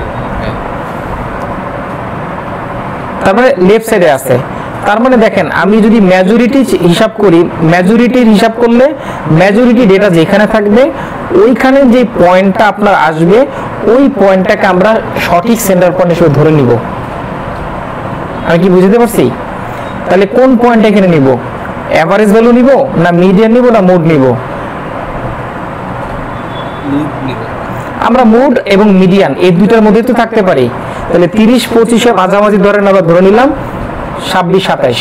তার মানে আমরা এখন এই এই যে সেন্ট্রাল টেন্ডেন্সির একটা করে সে পাইলে 1,38,000। এখন বলেন কোনটা নেবেন, তার উপর তার আবার ডিপেন্ড করবে কিসের উপর, আপনার ডেটা সেটের উপর। এখন একটা জিনিস দেখেন, আমি তিনটা ভ্যালু বলি, তিনটা কোন ভ্যালুটা এই ডেটা সেটের সাথে ম্যাচ করে দেখেন তো। সবার গড় ইনকাম 1,38,000, সবার গড় ইনকাম 30,000 গড়ে, সবার গড় ইনকাম 25,000, আর সবার গড় ইনকাম 25 থেকে 30,000 এর মধ্যে কোন অ্যান্সারটা অ্যাপ্রোপ্রিয়েট? 25 থেকে 30,000 এর মধ্যে। এই এতটুকু বুঝতে কি কারো কোনো অসুবিধা হয়েছে? আমাকে কি কেউ একজন জাস্ট সংক্ষেপে এতটুকু কথা রিপিট করে শোনাইতে পারবেন যতটুকু বললাম?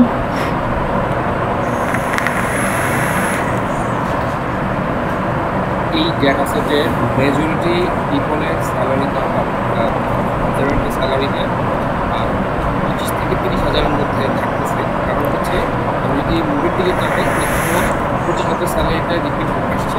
আবার যদি মিডিয়ানে যাই, আমার 30,000 হচ্ছে আমার মিড টার্গেটটা।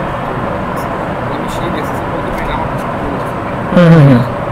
এই ডেটা সেটে মানুষের স্যালারি 25 থেকে 30,000, এটা একটা পারফেক্ট অ্যান্সার। আচ্ছা, আমি পুরো চেষ্টা অনুযায়ী যদি আমি ডিসিশন নিতে চাই, তাহলে একটা প্রোগ্রাম হয় রেসপন্সিবল ধরনের প্রোডাক্ট আমি কাস্টমারগুলো কারা হচ্ছে আমি আইডেন্টিফাই করতে হবে। তাহলে আগের যে ম্যানেজার ছিল সে যে এভারেজ করে যে ডিসিশনটা নিছে, তাহলে কি সে রং নিছে কিনা? হ্যাঁ, তার মানে সে যদি, আমরা এই যে একটা কথা আপনারা প্রায় শুনবেন, ডেটা ড্রিভেন ডিসিশন, অনেকেই কথাটার মিনিং বুঝি, অনেকে বুঝি না। এইটাকে যদি বলি আমি ডেটা ড্রিভেন ডিসিশনের একটা এক্সাম্পল, তাহলে কি আমার এক্সাম্পলটা সঠিক হয়েছে কিনা বলেন?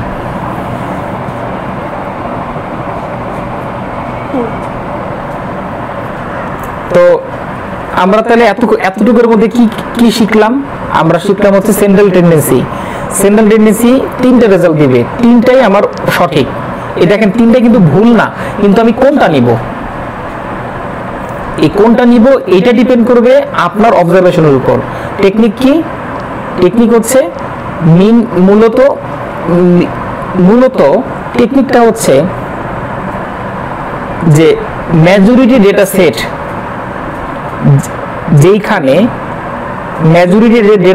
যেইখানে ওইটার আশেপাশে যদি কোনো ভ্যালু আসে, তাহলে ওই ভ্যালুটাকে আমি এক্সাক্ট হিসেবে নিব। ওইটা মিডিয়ান হইতে পারে, মিন হইতে পারে, মোড হইতে পারে।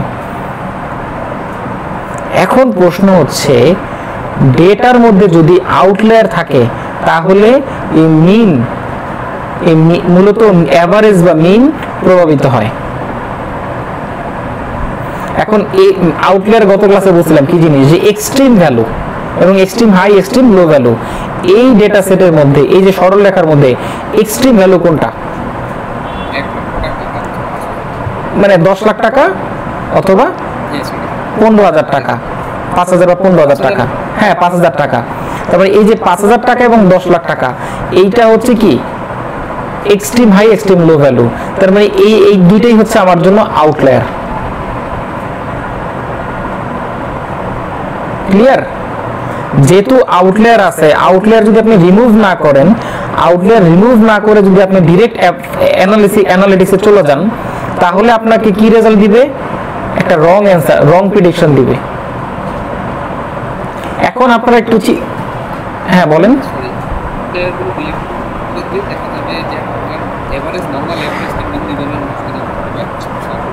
হ্যাঁ, আপনি যদি এখন আউটলেটটাকে বাদ দেন, 10 লাখ বাদ দিলেন, 5,000 বাদ দিলেন, তাহলে আপনি যে 15,000 থেকে 50,000 মধ্যে আপনি এভারেজ করেন, তখন দেখবেন যে আপনার চলে আসছে 28,000 সামথিং। তাহলে আমি কি বলতে পারি না যে 25 থেকে 30,000 এর মধ্যে সবার গড় ইনকাম?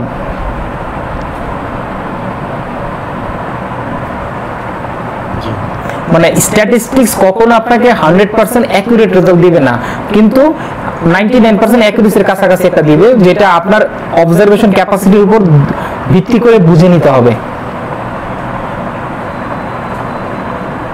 তাহলে আউটলায়ার গত ক্লাসে শুনছেন, আর আজকে একটা প্র্যাকটিক্যাল এক্সাম্পল পাইলেন। এখন কি বুঝতে পারছেন কোনটা আউটলায়ার এবং আউটলায়ার থাকলে কি ধরনের একটা ইফেক্ট হয়? এখন কি আপনারা বুঝতে পারছেন? আচ্ছা, এখন আপনারা চিন্তা করেন তো, এই যে আপনারা মানে কর্পোরেট লেভেলে জব করতেছেন বা আপনাদের কাজে আপনারা কি এই ধরনের ভুল কি করছেন কিনা, যে এই আউটলায়ার চেক না করে ডিরেক্ট ডেটার উপরে এভারেজ করে একটা রেজাল্ট বের করে দেওয়া? সত্যিকার অর্থে আমি যদি আমার এক্সপিরিয়েন্সটা শেয়ার করি, জি। আমাদের এখানে সাবজেক্টের এক্সপার্ট করে তারা এরকম অ্যাভারেজ করে নিয়ে আসে।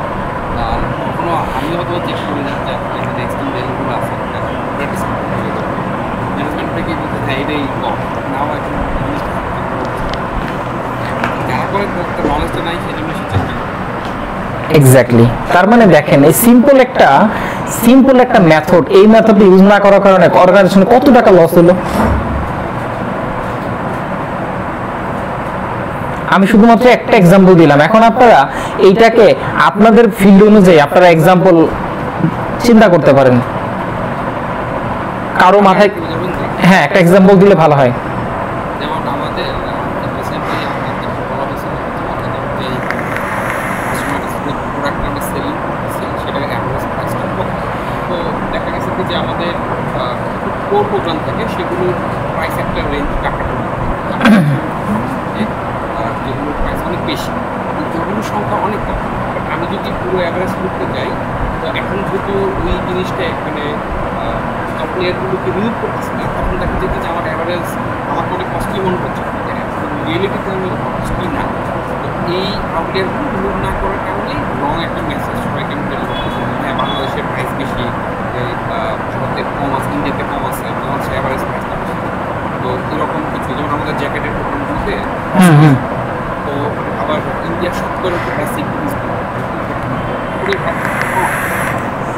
আমাদের গায়ে সবাই লেখা বাংলাদেশ এক্সপেন্সিভ, কারণ সে তো ওই এক্সট্রিম ভ্যালুগুলো বাদ দিচ্ছে, এই কারণে বাংলাদেশকে এক্সপেন্সিভ করতেছে। এটা হচ্ছে আমার একটা রিয়েলাইজেশন। আবার মাঝখানে মাথা পিছু আয়, এইটার একটা কয়দিন আগে আমরা শুনলাম যে আমরা বলি না কই আমার তো ইনকাম $350,000 না ইয়ারলি, এক্সাম্পল মান্থলি। এখন বাংলাদেশের মধ্যে কি মানে বসুন্ধরা গ্রুপের মালিকের ইনকামটা এখানে কাউন্ট করা হয়েছে, সালমান এফ রহমানের টাকাটাও কাউন্ট করা হয়েছে। কোন টাকাটা? হোয়াইট টাকাটা, ব্ল্যাক টাকা না কিন্তু। সো হোয়াইট টাকার হিসাব করলেও তারা হচ্ছে মেজরিটি, রাইট? তো তাদের ইনকামের সাথে যখন ওই রিক্সাওয়ালার ইনকামটাকে যোগ করে দিচ্ছে এক্সাম্পল, তখন কি এভারেজে ইনকামটা কি হাই হয়ে গেছে না? 1,38,000 হয়ে গেল না গড়ে?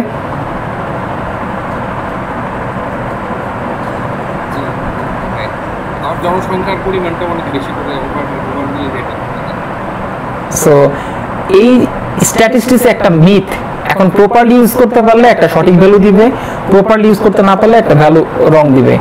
আপনাদেরকে যেটা ক্লিয়ার থাকতে হবে, কনসেপ্ট ক্লিয়ার হইতে হবে, সেটা হচ্ছে এই বেসিক জিনিসটা 100% কনসেপ্ট ক্লিয়ার হইতে হবে। তাহলে আপনারা আপনাদের লাইফে যে কোনো ক্ষেত্রে যে কোনো জায়গায়, দেখেন তো অ্যাভারেজ নিয়ে আমরা কি প্রতিদিন কাজ করি, কম আর বেশি। আচ্ছা এখন একটা প্রশ্ন করি, যে আপনাদের অফিসের মানুষের গড় স্যালারি কত? এই একটা প্রশ্ন করলে আপনি কি উত্তর দিবেন? ধরেন আপনার কাছে একটা ডেটা আছে, কোম্পানির এমপ্লয়ি লিস্ট আছে, লিস্টের ডেটা দেওয়া আছে। এখন আপনি এভারেজ কি করবেন? আউটলেয়ার বাদ দিয়ে করবেন?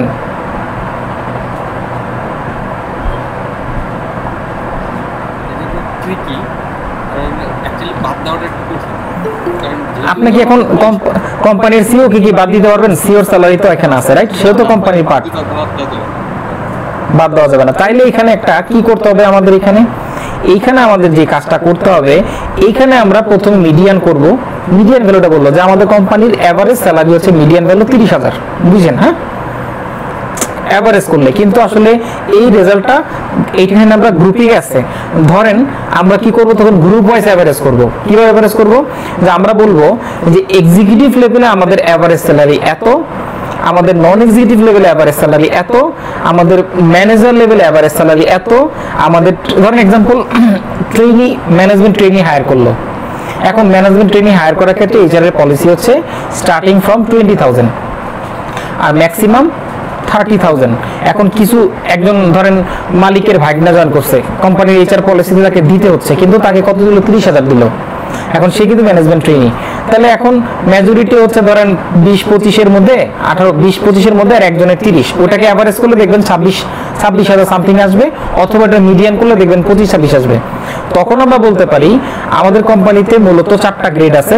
একটা হচ্ছে নন এক্সিকিউটিভ ম্যানেজমেন্ট ট্রেনি, নন executive, executive manager, assistant manager, তারপর হচ্ছে ডিরেক্টর, এক্সিকিউটিভ ডিরেক্টর। তো এখন এই লেভেলটাকে যদি আপনি ভাগ করেন তখন বলতে পারবেন যে আমাদের ক্যাটাগরি হচ্ছে এই 7টা ক্যাটাগরিতে আমাদের কোম্পানির স্যালারি মানে এমপ্লয়িকে আমরা ডেজিগনাইজ করি। সেই ক্ষেত্রে আমরা স্যালারিটাকে ডিরেক্ট এভারেজ করলে আসলে আমরা এইভাবে বলাটা ঠিক ভুল হবে, কিন্তু আমাদের ধরেন এক্সিকিউটিভ লেভেলের এভারেজ স্যালারি হচ্ছে ধরেন 30, ম্যানেজমেন্ট ট্রেনির এভারেজ স্যালারি 22 বা 25, ম্যানেজার লেভেলের স্যালারি হচ্ছে 75, ডিরেক্টর এক্সিকিউটিভ ডিরেক্টরের স্যালারি হচ্ছে ধরেন 2 লাখ এভারেজ। এটা হাইয়েস্ট এত, লোয়েস্ট এত। এইটা একটা মোর প্রিসাইজ একটা এক্সাম, একটা অ্যান্সার। এখানে কিন্তু কাউকে বাদ দিতে পারবেন না, তার মানে এখানে কিন্তু আপনার আউটলায়ার রাখতে হচ্ছে। তার মানে আমরা সব ক্ষেত্রে কিন্তু আউটলায়ার বাদ দেই না। যখনই আউটলায়ার বাদ দেওয়ার প্রশ্ন চলে আসে, বাদ দিতে পারবো না, তখন আমরা এটাকে ক্যাটাগরাইজ করে ফেলতে হবে।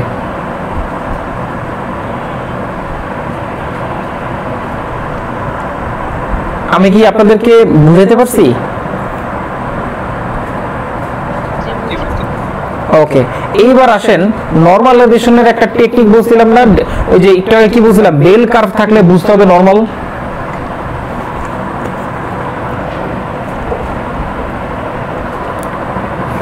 মনে আছে একটু আগে বললাম যে আচ্ছা হ্যাঁ, হিস্টোগ্রামের যে বেল কার্ভ, এই বেল কার্ভটা থাকলে বুঝতে হবে নরমালিটি হোল্ড করতেছে।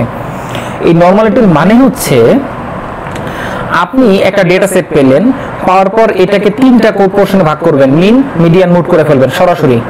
করার পর যেই ভ্যালুটা আসবে এই প্রতিটার সাথে প্রতিটা বিয়োগ করবেন।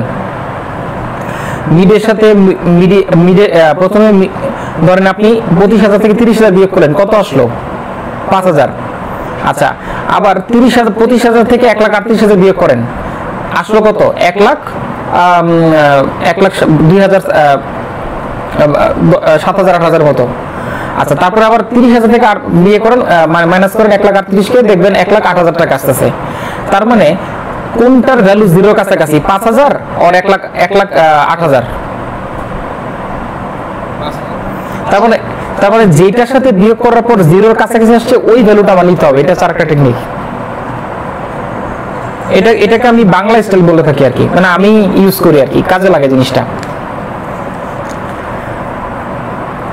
তার মানে যখন আপনি আউটলেট বাদ দিয়ে দিবেন, আউটলেটটা বাদ দিলেন, 1,38,000 বাদ দিলেন, তখনও দেখবেন যে এইটার ভ্যালুটা জিরোর যত কাছাকাছি আসবে, মানে জিরো বলতে যে একবারে জিরো হবে তা না, একমাত্র জিরো হয় না, কখনো কাছাকাছি থাকে। এখন ডিপেন্ড করবে, কখনো দেখবেন যে 10,000 এটাও জিরোর কাছাকাছি, ধরেন 1 কোটি জিরোর কাছে বেশি কাছে, 1 লাখ জিরোর কাছাকাছি, কোনটা? এক্স্যাক্টলি। সো সিচুয়েশন ডিপেন্ড করবে, কিন্তু mean minus median minus mode is equal to জিরোর ক্লোজ টু জিরো যদি হয়, তাহলে তখন ধরে নিব ডেটা নরমাল। ওই ডেটার উপর ভিত্তি করে যখন আপনি যে কোনো অ্যানালাইসিস করবেন, অ্যানালাইসিসের রেজাল্টটা অ্যাকুরেট আসবে। যদি আউটলায়ার বাদ দেওয়া না যায়, তাহলে এটাকে আমরা ক্যাটাগরি করে আউটলায়ার করব। ধরেন কোম্পানিতে এক্সাম্পল সিও তে একজনই থাকে, তাহলে ওটাকে আমি ম্যানেজমেন্ট বোর্ড অফ ডিরেক্টরের সাথে কম্পেয়ার করতে পারি। সিও বাদ দিয়ে ধরেন সিও সিএফও আছে, সিটিও আছে, সিও আছে, সিএফও আছে, তাহলে আমরা বলতে পারি এটা হচ্ছে কোম্পানির টপ লেভেল পজিশন। তাহলে ধরেন সিটিওর স্যালারি ধরেন 15 লাখ, সিওর স্যালারি ধরেন 18 লাখ, সিএফওর স্যালারি হচ্ছে ধরেন 16 লাখ। এখন আমরা কি 3টার অ্যাভারেজ করে বলতে পারি না গড় হচ্ছে 16 লাখ? তাহলে বলতে পারি যে আমাদের সিও লেভেলের স্যালারি হচ্ছে 16 লাখ টাকা করে। আবার ড্রাইভার আছে, কিছু ড্রাইভারের ধরেন স্যালারি 20,000, কোনোটার 35,000, কোনোটার হচ্ছে 27,000 28,000। তো এভারেজে বলতে পারি যে আমাদের ড্রাইভারদের এভারেজ স্যালারি 25,000। আমি তো কাউকে বাদ দিতে পারতেছি না, রাইট? আপনি যে একটু আগে বললেন যে এক্সাম্পলটা দিলেন যে মানে গার্মেন্টস আইটেমের, তখন কিন্তু আপনি কিন্তু সবগুলোর এভারেজ বলতে পারবেন না। আপনাকে বলতে হবে যে ডেনিমের ধরুন টি শার্ট এই ক্যাটাগরিতে আমাদের এভারেজ প্রাইস এত, প্যান্টের ক্ষেত্রে আমাদের এভারেজ প্রাইস এত, শার্টের ক্ষেত্রে আমাদের এভারেজ প্রাইস এত, আমাদের এটার ক্ষেত্রে আমাদের এভারেজ প্রাইস এত। এইটা মোর প্রিসাইজ আর পুরোটাকে ভাগ করে আপনি দিয়ে দিলেন ওটা মোর অ্যাকুরেট কোনটা? ওটা ক্যাটাগরি ওয়াইজ ক্যাটাগরি ওয়াইজ করতে হবে যদি আউটলায়ার বাদ না দিতে পারেন। তাহলে এই যে আমি এতক্ষণ যে আলোচনা করলাম যে মেথডগুলো বললাম, মেথডগুলো সম্পর্কে ক্লিয়ার?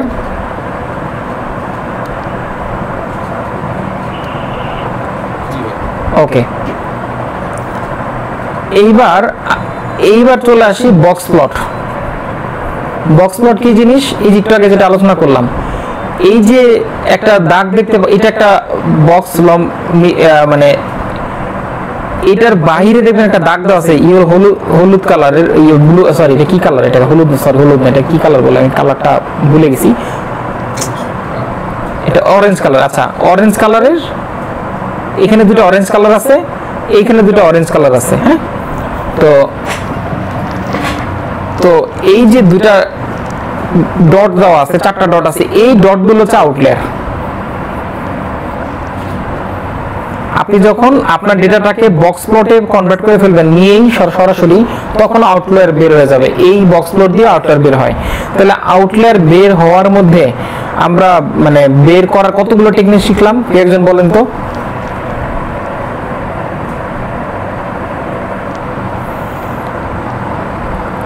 একটা ডেটা সেটে আউটলায়ার আছে কিনা কুইকলি বের করার সিস্টেমটা কি, কয়ভাবে আমরা আউটলায়ার বের করতে পারি? বক্স প্লটের মাধ্যমে, হিস্টোগ্রামের মাধ্যমে, স্টিম এন্ড আরেকটা কি জানেন না, স্টিম এন্ড নেট প্লটের মাধ্যমে আউটলায়ার বের করা যায় না। করা যায় কিন্তু ওইটাও আউটলায়ার শো করে কিন্তু ওইটাও শো করে, কিন্তু আমরা ম্যাক্সিমাম বক্স প্লট দিয়ে করি। আর হচ্ছে মিন মিডিয়ান মোডের যে ভ্যালুটা বিয়োগ করার পর যদি জিরোর কাছাকাছি আসে মোটামুটি, তাহলে একই রেজাল্ট আসে মোটামুটি। ধরেন মিনের ভ্যালু আসছে 12,500, মিডিয়ান আসছে ধরেন হচ্ছে 11,800, আর মুড আসছে ধরেন 10,000, তাহলে কি আমরা বলতে পারি না যে মানে এটা নর্মাল, মোটামুটি নর্মাল আছে? একটা সাথে একটা বিয়োগ করলে জিরো কাছাকাছি না মোটামুটি? হ্যাঁ, সো এই প্রসেসগুলোই হচ্ছে আপনার আউটলায়ার ডেটার চেক করা। ওই শুরুতে বলছিলাম যে ডেটার আউটলায়ার চেক করতে হবে সবার আগে, ডেটার কোয়ালিটি চেক করা। এইগুলো করার জন্য আমরা ডিসক্রিপটিভ স্ট্যাটিস্টিক্স আমরা কি করে থাকি, ফলো করে থাকি। ওই যে বললাম শুরুতে একটা চার্ট দেখাইছিলাম যে আপনাদের কোন কোন যেমন অবজেক্টিভ ডিফাইনের ক্ষেত্রে ডোমেন নলেজ লাগবে, ক্লিনিং ক্ষেত্রে টেকনিক্যাল এবং স্ট্যাটিস্টিক্যাল নলেজ লাগবে, এইগুলো হচ্ছে স্ট্যাটিস্টিক্যাল নলেজ। ইন্টারেস্টিং জিনিস শেয়ার বলেন ভাইয়া। আপনাদেরকে মেম্বার আছে, তখন ওদেরকে প্রতি বছর লিঙ্ক KPI, তখন কিন্তু আমাকে বেল কার্ভ ফলো করতে হবে। মানে কি যে কাউকে আমি খুব ভালো বলতে পারবো না, আবার মানে এক্সট্রিমলি ভালো বলতে পারবো না, আবার যদি পারি একজন আবার একজনকে আমার পারফরমেন্স দেখাই। আর ম্যানেজমেন্ট এটা বিশেষ করতে চায় না যে আমার সবই ভালো পারফরমেন্স।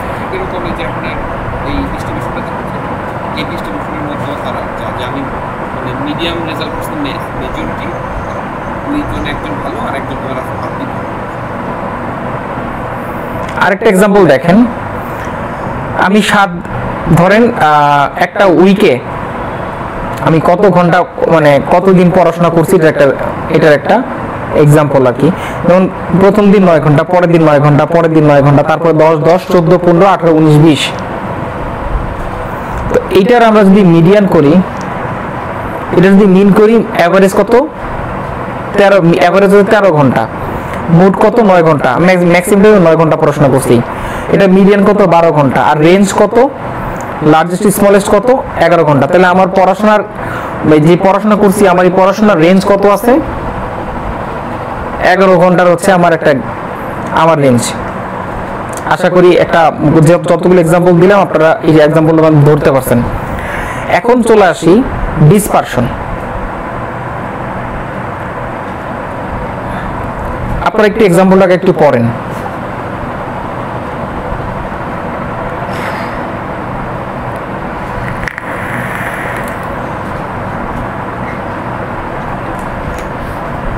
সবাই পড়া হয়েছে? আচ্ছা, কি বোঝা গেল এক্সাম্পলটা দিয়ে?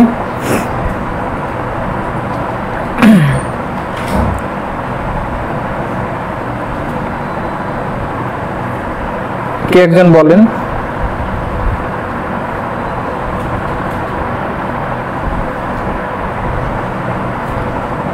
তাই প্রথম ডেটা সেটটাতে সেন্ট্রাল টেন্ডেন্সি থেকে হচ্ছে ডেটাগুলো ক্লোজ এবং পরেরটাতে হচ্ছে ডেটাগুলো একটু দূরে দূরে আছে। আচ্ছা আপনি শুধু টেবিলটা এক্সপ্লেন করেন তাহলেই হবে। আচ্ছা টেবিলটাতে হচ্ছে একটাতে প্রথমটাতে হচ্ছে ডেটাগুলো মানে একদম কাছাকাছি ভালোগুলো এবং অ্যাভারেজটাও বেশ ক্লোজ, বাট পরেরটাতে হচ্ছে কিছু আছে আউটলায়ার বা কিছু আছে ছোট ছোট ডেটা। ভাইয়া পারফেক্ট এক্সাম্পল দিছে, মানে পারফেক্ট বলছেন আপনি, সহজ ভাষায় বলেন, মানে ডেটার ভাষায় না, মানে আমরা রেগুলার যে কথায় বলি কথার ভাষায় বলেন। এখানে কিছু স্টুডেন্টের নাম দেওয়া আছে এবং এই স্টুডেন্টের দুইটা সাবজেক্টের মার্ক দেওয়া আছে। এখন বাংলার টিচার বলতেছে, মানে প্রিন্সিপাল বলতেছে যে আমার এই both student arts quality same, কারণ সবগুলো স্টুডেন্ট বাংলায় 70 পাইছে, ইংলিশও গড়ে 70 পাইছে, তাদের সবার কোয়ালিটি সেম। এটা হচ্ছে তাদের ক্লেম স্টেটমেন্ট, বুঝতে পারছেন? প্রিন্সিপাল বলতেছে আমার দুইটা টিচার, আমাদের এই ব্যাচের স্টুডেন্টগুলা কোয়ালিটি সবার ভালো, বাংলাও তারা গড়ে 70 পাইছে, ইংলিশও 70 পাইছে, দে বোথ আর সেম। এখন এই স্টেটমেন্টটা সে যে একটা স্টেটমেন্ট দিয়ে ফেললো, এটা কি সে এটা রিপোর্ট আকারে লিখতে চাচ্ছে, এটাকে প্রুফ করতে চাচ্ছে। এটা প্রুফ করা জন্য আমরা কি করতে পারি? আমরা আবার আগেও বলছি কখনো একটা মেথড ফলো করব না, কখন আমরা একটা মেথড ফলো করব না, আমরা কি ফলো করব? দুইটা মেথড ফলো করব। আমরা ডিসপারশন চেক করব, আবার সেন্ট্রাল টেন্ডেন্সি চেক করব। তো এতক্ষণ আমরা আলোচনা করছি কি নিয়ে? সেন্ট্রাল টেন্ডেন্সি নিয়ে। এখন করব ডিসপারশন নিয়ে। তো ডিসপারশন কিভাবে করব সেটা আমরা দেখতেছি। যে আমরা দেখলাম যে স্টুডেন্টগুলো সবার মার্ক বাংলায় 70 এভারেজ, ইংলিশে 70। এখন এই ধরেন এতটুকু যদি রাখি, যে এখন আমি টেবিলটা যেখানে রাখছি এইখানে বরাবর ঠিক আছে, কিন্তু এটাকে ধরেন আমি একটা সরল রেখায় আমি একটা ট্রান্সফর্ম করলাম, এইখানে এখন আমি একটা সরল রেখায় আমি দাঁড়া করালাম। এখন দাঁড়া করানোর পর আমি এখন কি দেখতেছি? আমি খালি চোখে কি দেখতেছি? যে সেন্ট্রাল কত? 70। তার মানে বাংলার স্টুডেন্টগুলোর মার্ক 70-এর কাছাকাছি। দেখেন 70 থেকে ডিস্টেন্স কিন্তু বেশি দূরে না, 68, 67 এই রেঞ্জে। আবার ইংলিশটাকে আমি আবার যখন সরল রেখায় আঁকলাম তখন কি দেখতে পেলাম? যে একদল হচ্ছে আপনার এই মাথায়, আর একদল হচ্ছে হ্যাঁ, আর সো তাদের মধ্যে কি একটা ডিস্টেন্স আছে না? আর এদের মধ্যে কিন্তু ডিস্টেন্সটা কিন্তু কম, রাইট? সো তার মানে কি, যদিও আমার সেন্ট্রাল টেন্ডেন্সি বলে যে, আমার সেন্ট্রাল টেন্ডেন্সি বলতেছে যে দুইটা ডেটার এভারেজ সমান, বাট রিয়েলিটি হচ্ছে আমি যখন এটাকে পরের মেথডে চেক করতে যাচ্ছি, যখন আমি ডিসপারশন করা শুরু করতেছি, তখন দেখতেছি ডেটাকে ভিজুয়ালাইজ করার পরে দেখতেছি যে না, দুইটা সমান না। দুইটার মাঝখানে সেন্ট্রাল থেকে একটা সেন্ট্রালের কাছাকাছি, আরেকটা সেন্ট্রাল থেকে ভালো দূরত্ব আছে। তার মানে এই স্টেটমেন্টে কোনো একটা ঝামেলা আছে। তাহলে আমরা আরেকটু ইনডেপথ দেখি। আচ্ছা, এই যে এতটুকু বললাম, এতটুকু বুঝছেন তো এক্সাম্পলটা? ওকে, যদি এক্সাম্পলটা বুঝে থাকি তাহলে আমরা নেক্সট এটা চলে যাই। আমরা এখানে কি করব? আমরা যেটা করব সেটা হচ্ছে এই 70-কে আমরা এভারেজ কত? 70। তাহলে 70 হচ্ছে আমার 70 থেকে আমি সাদাত কত পাইছি? 75। তাহলে সে কত বেশি পেল? 5। 72 পাইছে 2, সে পাইছে 68। তাহলে সে কত পাইলো এভারেজ থেকে? কত? -2, -2। আবার আব্দুল আল মামুন, সে হচ্ছে -5, সে হচ্ছে -3, এটা হচ্ছে 3।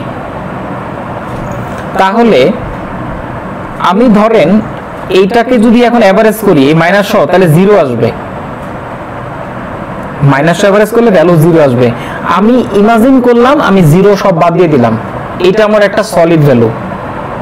ইমাজিন করলাম এটা একটা পরমান হিসেবে কনভার্ট করলাম, বা সলিড ভ্যালু, যে এটা -2 মানে 2, -5 মানে 5, -3 মানে 3, এটাকে এইভাবে ধরে তখন যদি আমি এটাকে এভারেজ করি, আমার তখন এভারেজ ভ্যালু কত আসছে? 3.33। তার মানে আমি বলতে পারি এই যে 70 হচ্ছে এভারেজ, 70 থেকে আমার এই বাংলার স্টুডেন্টদের পারস্পরিক মার্ক হচ্ছে 3.3 ডিস্টেন্সের গ্যাপ। কেউ কারো কাছ থেকে গড়ে একজনের মার্ক একজন থেকে 3.3 ডিস্টেন্সে আছে।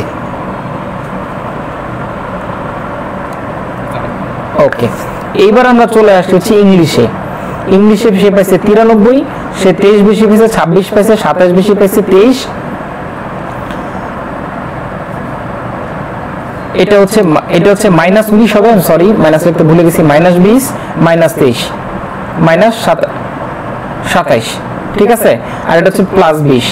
তো এইটাকে যদি আমি অ্যাভারেজ করি, এটা অ্যাভারেজ আছে 23। তার মানে বলতে পারি ইংলিশে প্রত্যেকটা ছাত্র থেকে প্রত্যেকটা ছাত্রের গড় ডিসটেন্স হচ্ছে 23।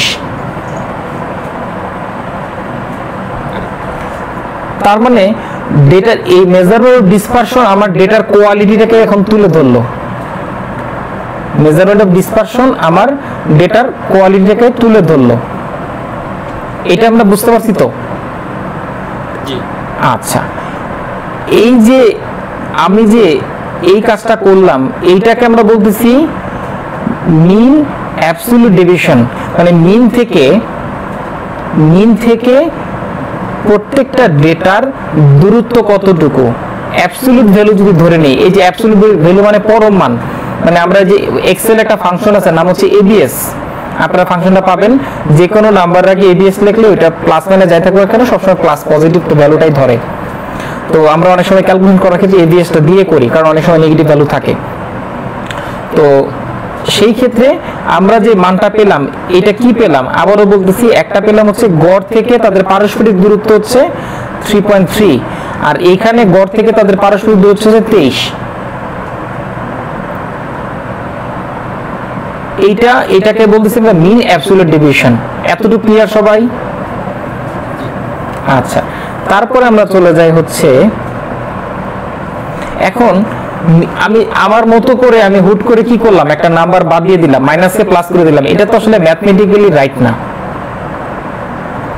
দিতে পারি কিন্তু ম্যাথমেটিক্যালি কিন্তু রাইট না। তো এটাকে ম্যাথমেটিক্যালি করার জন্য কি করতে পারি, আমি যদি এবিএস না ধরি তাহলে আমি পাওয়ার দিতে পারি। ধরেন 5 এর উপর স্কয়ার করে দিলাম, তাহলে আমি যদি -2 কে স্কয়ার করি কি হয়, 4 হয় না? -2 দিয়ে 7 কে স্কয়ার করলে কি হয়, 727 হয়। সো এখানে আমার তাহলে কি, আমি কি করলাম, আমি এই যে ভ্যালুটা পেলাম, দূরত্বটা পেলাম, এই দূরত্বের উপরে কি করলাম, একটা স্কয়ার করে দিলাম, রাইট? মানে হচ্ছে -2 ইনটু -2, তাহলে কি হলো, -7 প্লাস 2 দুগুণে 4। এটাই তো এটা দাঁড়াইলো। এখন এইটা করার পর আমার এভারেজ ভ্যালু, এটার এভারেজ করলে কি আসছে, 12.6। এখন এইটা কি, এটা হচ্ছে আমার কি, যেহেতু আমি স্কয়ার করার পর, তাহলে এখন আমি যদি স্কয়ারটাকে সরাইতে চাই, আমি যদি এটাকে তো রুট করে দিলে তো আমার আবার এটা স্কয়ারটা আবার সলিড ভ্যালুতে চলে আসলো। তাহলে আমি যদি এই 12কে যদি স্কয়ার করে, স্কয়ার অফ এভারেজটাকে করে দিই, এটাকে যদি রুট করে দিই, তাহলে আমার কি 3.56 চলে আসে। আর এইখানে এইটাকে আমার চলে আসে 23। তার মানে একটু আগে যেটা আমরা বের করলাম, একটু আগে যেটা করলাম এই যে মিন দিয়ে, ওইটাও তো অলমোস্ট সেমই আসছিল, ওইখানে আসছিল 3.33। আর আমি যদি ওই অ্যাবসলিউট না করে যদি আমি এটাকে স্কয়ার করে করি, তাহলে আমার যে ভ্যালুটা আসলো সেটা হচ্ছে 3.53। ক্লিয়ার? এই পোরশনটাকে আমরা বলে থাকি হচ্ছে ভ্যারিয়েন্স। আর এই ভ্যারিয়েন্সের উপর যখন আমি রুট করব, ওই যে রেজাল্ট আসবে এটাকে বলে থাকি স্ট্যান্ডার্ড ডেভিয়েশন। মানে গড় থেকে স্ট্যান্ডার্ডলি একটা ভ্যালু থেকে আরেকটা ভ্যালুর দূরত্ব কতটুকু, ওইটাকে আমরা বলছি স্ট্যান্ডার্ড ডেভিয়েশন। এখন কি স্ট্যান্ডার্ড ডেভিয়েশন ক্লিয়ার হয়েছেন সবাই? এইটাকে যদি আমি এখন বিজনেস টার্মে নিয়ে যাই এডুকেশন থেকে, ধরেন দুইটা sales person, example sales person 1, sales person 2। এটা হচ্ছে সে একজন সেল করতেছে, তার গড় সেল 70,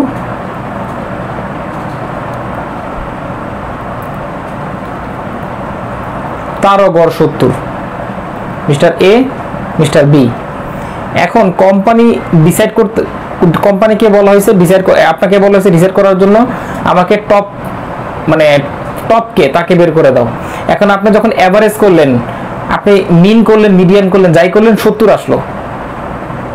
এখন আপনি কাকে টপ প্রায়োরিটি দিবেন? এই ভদ্রলোকের স্ট্যান্ডার্ড ডেভিয়েশন আর এই ভদ্রলোকের স্ট্যান্ডার্ড ডেভিয়েশন কি সেম হবে?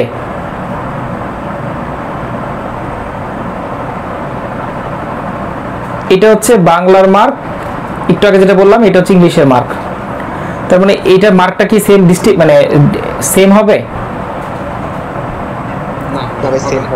এটা হবে 3.35, রাইট? আর এটা হবে 23.3। তাহলে স্ট্যান্ডার্ড ডেভিয়েশন কার সবচেয়ে বেশি? এ বির। তার মানে স্ট্যান্ডার্ড ডেভিয়েশন যতটা জিরোর কাছাকাছি আসবে ওই ডেটার কোয়ালিটি তত ভালো।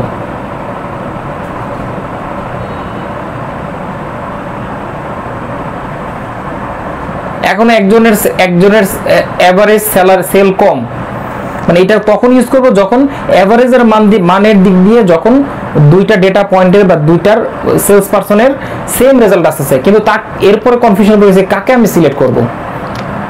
ধরেন আপনি আপনার গার্মেন্টস ইন্ডাস্ট্রি বা আপনার ইন্ডাস্ট্রির জন্য আপনি দুইটা জেনারেটর পারচেস করবেন, একটা জেনারেটরের দাম ধরেন 1 কোটি টাকা করে, এক্সাম্পল, অনেক কস্টলি জেনারেটর।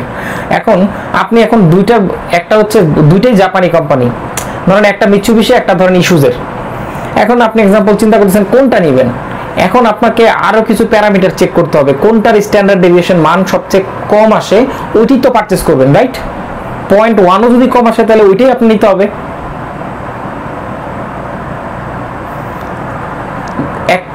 একটা শার্ট প্রোডাকশন করতে গেলে প্রোডাকশন টাইম থেকে শুরু করে ফিনিশিং পর্যন্ত ধরেন এই ডিজাইন করতে আমার এভারেজ এত সময় লাগলো, আবার আরেকটা মডেল দিছে ওইটারও এভারেজ এই সময় লাগলো, কিন্তু শার্টটা কমপ্লিট করার পর থেকে আরেকটা পরের সময়ের মধ্যে যে টেবিল চেঞ্জ হয়, ওই টেবিলে কতটুকু সময় যাচ্ছে, ওইটা কতটুকু সময় যাচ্ছে, এইটার ক্যালকুলেশন করার পর আপনাকে এখন অর্ডার সিলেকশন করতে হবে। এক্সাম্পল, আপনি কোন অর্ডারটা নেবেন বা কোন মেথডটা ফলো করবেন।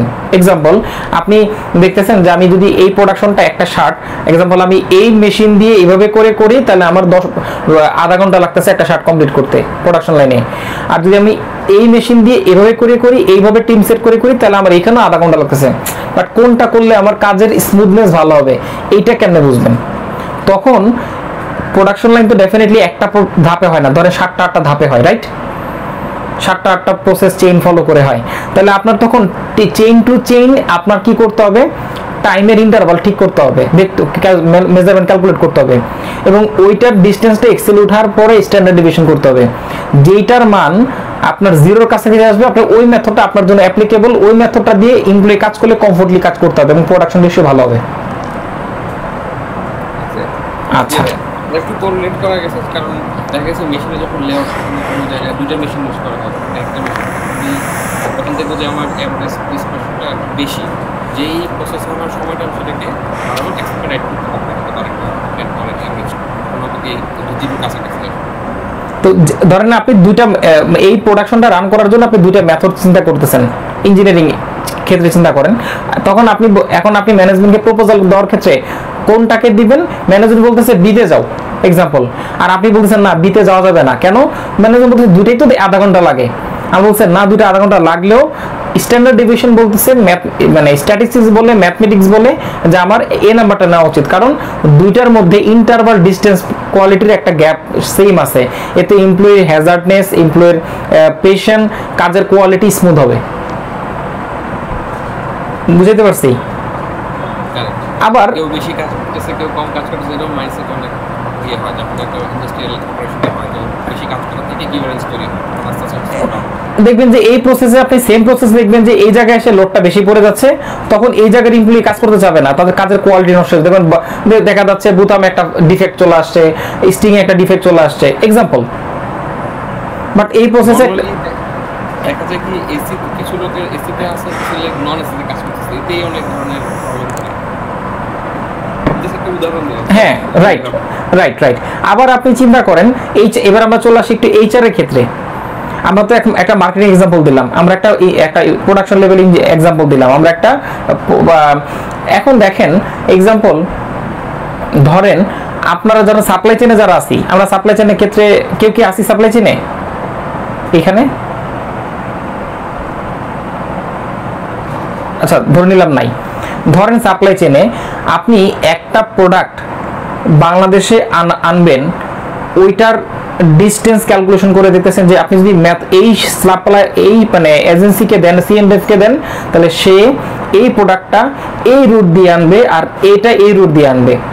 আপনাকে 5টা সিএনএফ 5টা রুট কোটেশন দিল। এখন আপনি সবার কোটেশন প্রাইস সেম, এখন আপনি কোনটাকে এভারেজ কোনটাকে আপনি স্ট্যান্ডার্ডলি মানে পিক করবেন, এটাও আপনার স্ট্যান্ডার্ড ডেভিয়েশন বলে দিবে যে কোনটা নেওয়া ঠিক হবে। বাকিটা আপনার উইজডমের উপর ডিপেন্ড করবে, আপনার ডোমেন নলেজের উপর ডিপেন্ড করবে আপনি কোনটা পিক করবেন কি করবেন না, দ্যাট ইজ ডিফারেন্ট ইস্যু। যেমন ধরেন এক্সাম্পল ধরেন একটা জায়গায় দেখলেন যে ট্রানজিট বেশি নিচ্ছে কিন্তু টাইম সেমই দিচ্ছে, আবার এক জায়গায় দেখছেন ট্রানজিট কম কিন্তু প্রত্যেকটা ডিউরেশন একটু গ্যাপ বেশি, কোনটা আপনার জন্য প্রোডাক্টের জন্য স্মুথনেস বেশি হবে? ধরেন এক্সাম্পল যদি এমন হয় যে সে 4 বারে জিনিসটাকে আপনার কাছে পৌঁছে দিচ্ছে, আরেকজন 8 বারে পৌঁছে দিচ্ছে। এখন 8 বার দেওয়ার ক্ষেত্রে এই প্রোডাক্টটা 8 টাইমস লোড আনলোড করা হলো, এক্সাম্পল ধরে নিলাম লোড আনলোড করা হলো, ওইখানে ওয়েদার ইস্যু আছে, আর এটা সরাসরি 4টা স্টেপসে আসতেছে, তখন কিন্তু আপনি এখান থেকে একটা ক্যালকুলেশন করতে পারেন। এটা আমি একটা সাপ্লাই চেইন এক্সাম্পল দিলাম। আমি আরেকটা এক্সাম্পল দিই, ধরেন এইচআর এর ক্ষেত্রে ধরেন এই যে এমপ্লয়ি পারফরম্যান্স অ্যানালাইসিস যে আমরা করে থাকি, এমপ্লয়ির পারফরম্যান্স অ্যানালাইসিস করে থাকে এইচআর, তো দেখলো যে এই যে এইখানে এই যে সেলসের ক্ষেত্রে কে কোয়ালিটি, এটা তো আমরা সেলস মোটামুটি বলে দিলাম কাকে নমিনেট করা যাবে ভালো সেলস পারসন হিসেবে, এটা এখান থেকে আসে। আবার অ্যাটেন্ডেন্সের ক্ষেত্রে দেখেন যে কারো অ্যাটেন্ডেন্স দেখা যাচ্ছে যে প্রতিদিন কেউ সকাল 9টায় আসে, 8:50-এ আসে, 9:10-এ আসে, 9:30-এ আসে, আর আরেকজন কি করছে এভারেজটা ঠিক করার জন্য এইভাবে আসলো, তার এভারেজ 9:05, আর আরেকজন কি করলো সে 10টায় আসলো, 9:30-টায় আসলো, 11টায় আসলো, এভাবে করে তার রেজিস্ট্রেশন 10টায়, সে কি করলো টেকনিক করে আরো 7:30-এ 8:30-এ 2-3 দিনে আসলো, এরপরে এভারেজ কমে গেল 9:30-এর কাছাকাছি। বুঝতে পারছেন জিনিসটা? তারপরে কি করলো সে কয়েকবার এটা ফলো করে এটাও 9:30 পর্যন্ত নিয়ে আসলো, 9:05-এ নিয়ে আসলো। এখন দুজনের মধ্যে কোয়ালিটি কি সেম হবে?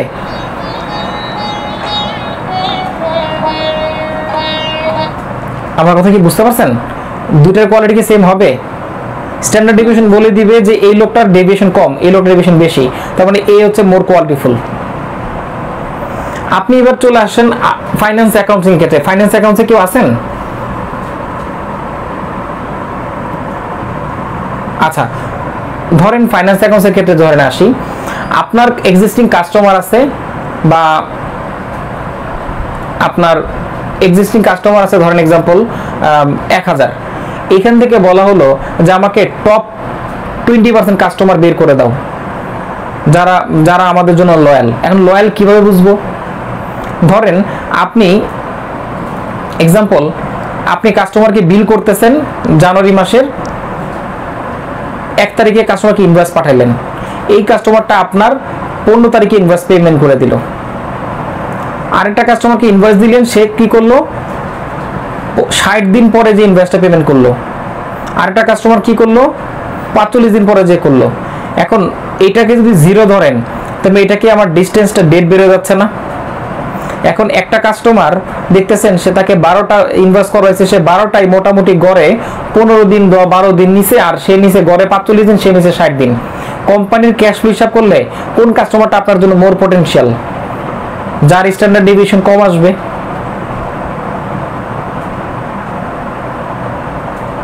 আমার কথা কি বুঝতে পারছেন? তার মানে আমরা অনেকগুলো ডোমেনের এক্সাম্পলটা আমরা স্ট্যান্ডার্ড ডেভিয়েশন দিয়ে দিলাম। এখন এই জিনিসটা আমরা হয়তোবা আমরা এই জিনিসটা এই এক্সাম্পলগুলো আমরা মানে আমাদের ইউনিভার্সিটিতে আমরা পড়ে আসছি। এখন এই জিনিসগুলোকে যদি আমি আপনাদেরকে আজকে ক্লাসের শুরুতে এই জিনিসটা দিয়ে বোঝানো শুরু করতাম, দেখেন এটা কতটুকু এখন ইজি। আমরা শুরুতে পড়ছিলাম যে ওই যে সার্ভে করছিল, যে 9 জনকে সে কি করছিল সার্ভে করছিল, তাদের টোটাল স্যালারি যোগ করছিল, ইনকাম যোগ করে যে রেজাল্ট আসছে এটা হচ্ছে মিন, মানে summation x bar summation x divided by n, n মানে অবজারভেশন, এটাকে আমরা বলতেছি মিন। এটা হচ্ছে মানে জাস্ট ইকুয়েশনগুলো। আবার দেখেন ভ্যারিয়েন্সের কথা যদি আসি, দেখেন কি আসতেছে, x মাইনাস x মানে কি আমার ওই যে 75 হচ্ছে মার্ক, আর x বার মানে কি 70, ওই যে মার্কের এভারেজ 70 পাইছে, এটাকে আমি কি করলাম স্কোয়ার করে দিলাম আর ওইটা এভারেজ করলাম, তাহলে কি আমার ভ্যারিয়েন্স হয়ে গেল না?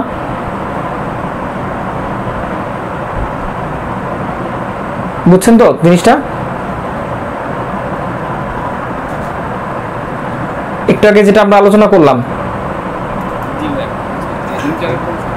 হ্যাঁ হ্যাঁ, তো এই যে এই জিনিসগুলো কিন্তু যদি আমি শুরুতে আপনাদেরকে এক্সপ্লেন করতাম, ডেফিনেটলি এটা কতটুকু টাফ হইতো বোঝার ক্ষেত্রে। বাট এখন যে আমি এক্সাম্পল দিয়ে আপনাদেরকে বুঝালাম, স্ট্যান্ডার্ড ডেভিয়েশন, ভ্যারিয়েন্স, মিন, এভারেজ, মিডিয়ান, ম্যাট, এখন কি আপনাদের কনসেপ্ট ক্লিয়ার? এবং এইটা প্র্যাকটিক্যাল লাইফে কোথায় কাজে লাগে এটা কি বুঝতে পারছেন?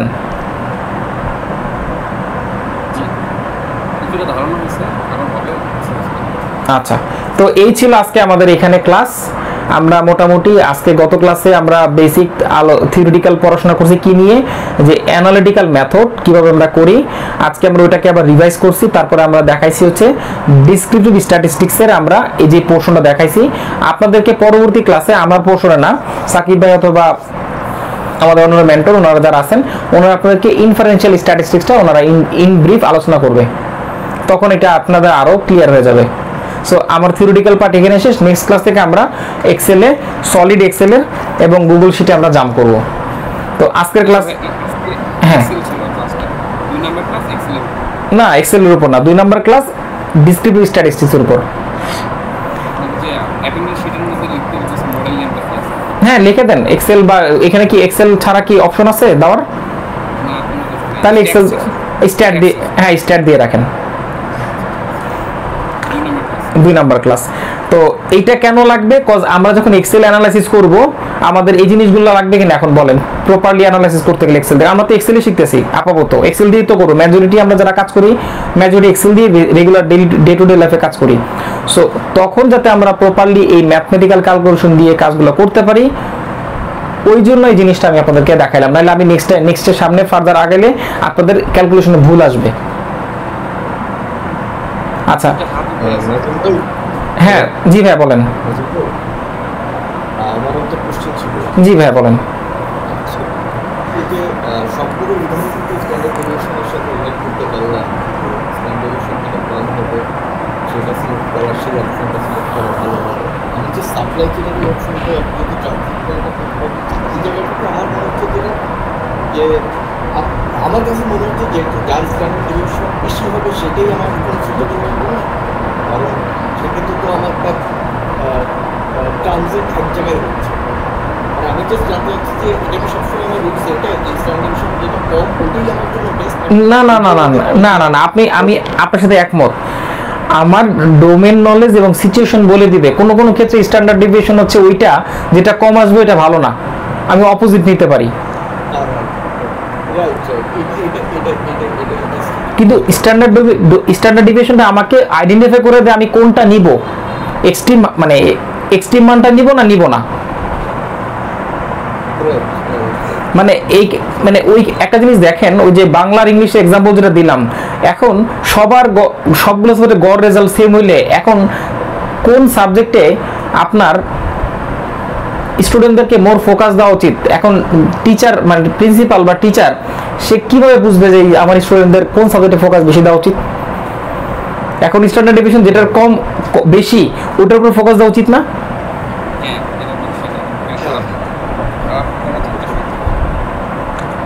মানে এখন কি মানে তার মানে কি আমি স্ট্যান্ডার্ড ডেভিয়েশন রিভার্স ওয়েতে ইউজ করতে পারি, কমটাও নিতে পারি বেশিটাও নিতে পারি, ডিপেন্ড করবে আমার সিচুয়েশনের উপর ভিত্তি করে। মানে আপনারা যারা আজকে এই ক্লাসটা করলেন, আমি বিলিভ করি আপনাদের কর্পোরেট লাইফে এই ক্লাসের নলেজটা 100% কাজে লাগবে। প্রথম ক্লাসে যেটা শিখছেন আপনারা কি মেথড আমরা ফলো করি, এই মেথডটাও কাজে লাগবে। আজকে যেটা শিখলেন, আজকে হয়তো অনেকের কিছু ক্ষেত্রে মিসকনসেপশন ক্লিয়ার হয়ে গেছে। আমি বিলিভ করি আপনারা এখন আর এই ভুলটা করবেন না। আপনাকে কেউ যদি কোনো এক্সেল শিট দেয় আপনি ডাইরেক্ট এভারেজ করবেন না, অ্যাটলিস্ট এটা আমি বিলিভ করি। যদিও আগে করে থাকতেন, এটা এখন আর করবেন না। আপনারা এখন অ্যাটলিস্ট মেইন মিডিয়ান মুড করবেন, দেন স্ট্যান্ডার্ড ডেভিয়েশন করবেন, দেন বা আপনি ভ্যারিয়েন্স করবেন বা রেঞ্জ বের করবেন, তারপরে আপনি একটা অ্যান্সার দিবেন। মানে আপনি একটা অ্যান্সার দাও, হ্যাঁ বাংলা করতে পারেন, সমস্যা নাই, বাংলা মেথড আর কি। তো এই জিনিসটা আমি বিলিভ করি আপনারা এখন করতে পারবেন। আর যারা এখনো পর্যন্ত মানে জব স্টুডেন্ট হিসাবে আছেন, আপনাদের এই কনসেপ্টটা রয়ে গেল, সো দ্যাট এইটা আপনাদের একটা এক্সপিরিয়েন্স দিয়ে দিবে। কি কেমন এক্সপিরিয়েন্স দিবে? ধরেন অনেকে যারা আছেন কর্পোরেট লাইফে বা কাজের ক্ষেত্রে জিরো এক্সপিরিয়েন্স, বাট আমাদের যাদের 3 বছর 4 বছর কাজ করে ধাক্কা খেয়ে তারপরে যে এক্সপিরিয়েন্সটা আসছে, আপনারা কিন্তু এই ক্ষেত্রে ধাক্কাটা খাবেন না। এই এক্সপিরিয়েন্সটা আপনাদের মধ্যে গেদার হয়ে গেল। সো এই জিনিসটা আপনাদের কাজে লাগবে। আপনারা এই জিনিসগুলো মনে রাখবেন, এই প্রিন্সিপালগুলো মনে রাখবেন, খেয়াল করবেন। আজকের ক্লাস নিয়ে কারো কোনো কোশ্চেন কি আছে?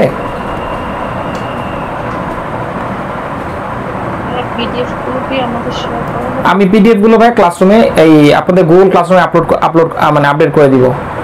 আর আরেকটা জিনিস বলে রাখতেছি, নেক্সট ক্লাস থেকে আমি হচ্ছে আপনাদেরকে গুগল মিটে আর করাবো না, আমি টিমসের লিংক দিয়ে দিব মোস্ট প্রবাবলি, বিকজ আমি নেক্সট ক্লাস থেকে আমি জানি না এখানে কেউ কি আছেন, আমাকে আমি একটু কোয়ারি করতেছি, আমাদের মানে এই কারেন্ট ব্যাচে এনরোল করেননি এমন কেউ কি আছেন?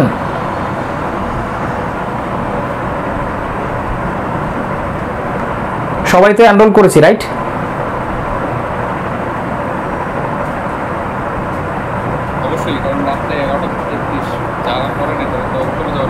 আচ্ছা, আমি ওইটাই চিন্তা করতেছি, মানে স্ট্যাটিস্টিক্স বলে তারা চলে যাওয়ার কথা। আচ্ছা ওকে, তার মানে আমি জিজ্ঞেস করলাম এই কারণে, কারণ আমাদের নেক্সট ক্লাস থেকে আপনাদেরকে আমরা ওই যে লিঙ্কটা দিব, হয়তো অনেকেই থাকবে, হয়তো আমাদের অ্যাডমিন থেকে হয়তো ওদেরকে রিমুভ করে দিতে পারে, আপনাদেরকে নিয়ে আমরা ক্লাস কন্টিনিউ করব। তো আমাকে একটু রিভিউ দেন আজকের ক্লাস সম্পর্কে, আপনাদের কার আজকের ক্লাসটা মানে কেমন লাগলো একটু যদি সংক্ষেপে বলেন, ক্লাস শেষ করে দিব, জাস্ট 2-1 মিনিট সময় এবার। নতুন কেউ কিছু শিখতে পারলেন কিনা ওভারঅল?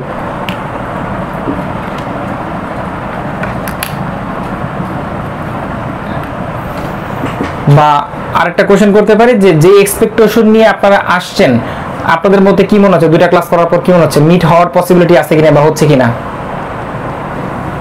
আমি আপনাদের পলিসি গাইডেন্স আর আপনাদের প্রথম ম্যাথমেটিক্স নিয়ে যেটা বলতেছি যে আপনারা আমাদের শিখাইয়েছেন।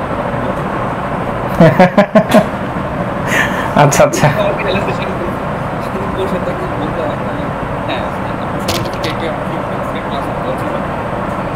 দিনটা ভালো ছিল, আজকে ভালো হয়েছে, সবাই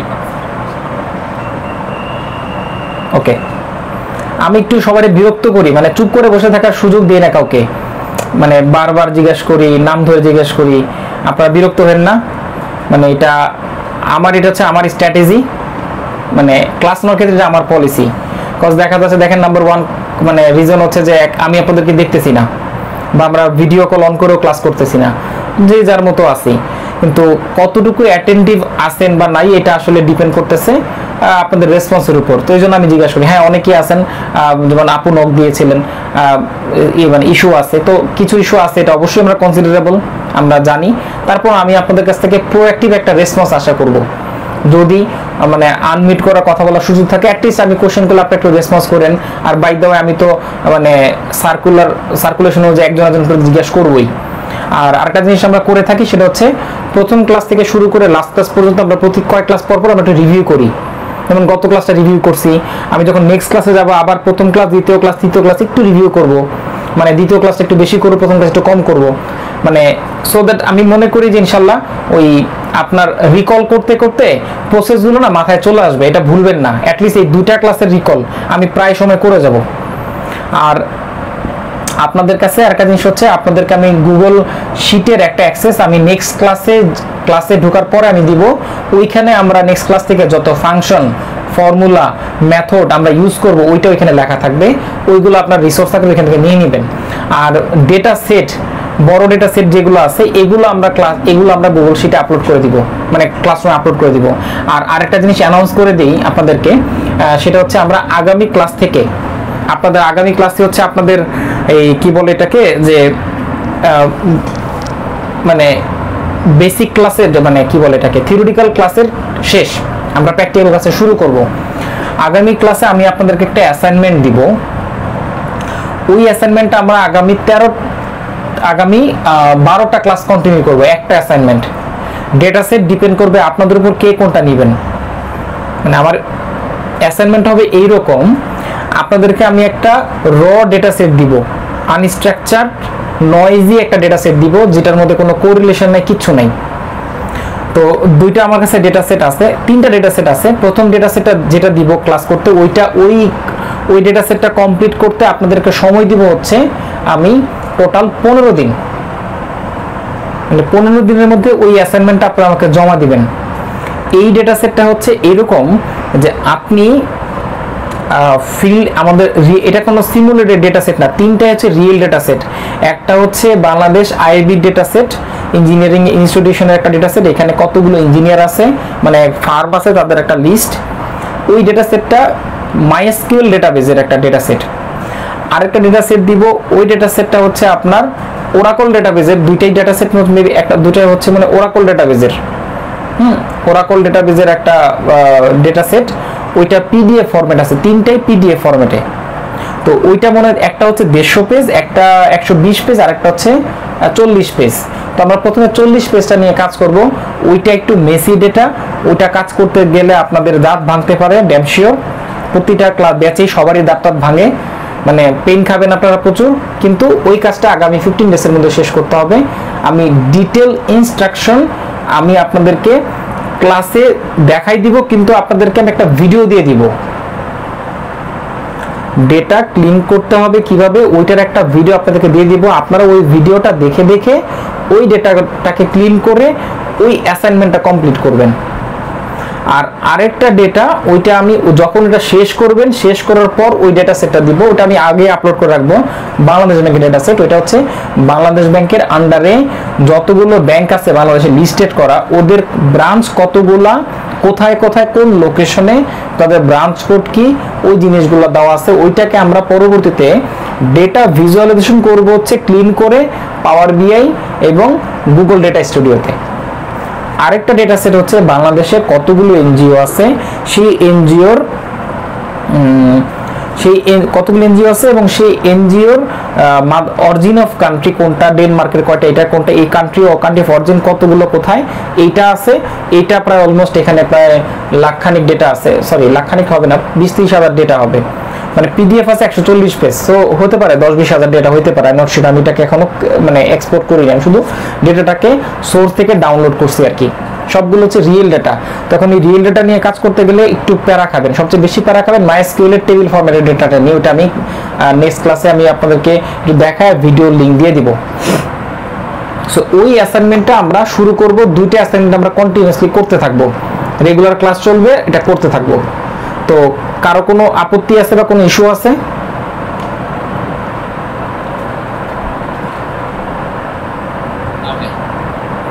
মানে আমার ক্লাস শেষ আর আপনাদের অ্যাসাইনমেন্টও শেষ, সো দ্যাট রিয়েল লাইফে আপনারা কনফিডেন্ট এনাফ হবেন যে আপনার কাছে যে কোনো মেসি ডেটা আসুক না কেন, এটা সার্ভারের ডেটা হোক ম্যানুয়াল ডেটা হোক, আপনি বলতে পারবেন যে ওকে এবার এটাকে নিয়ে কাজ করা যাবে, খেলা হবে আর কি।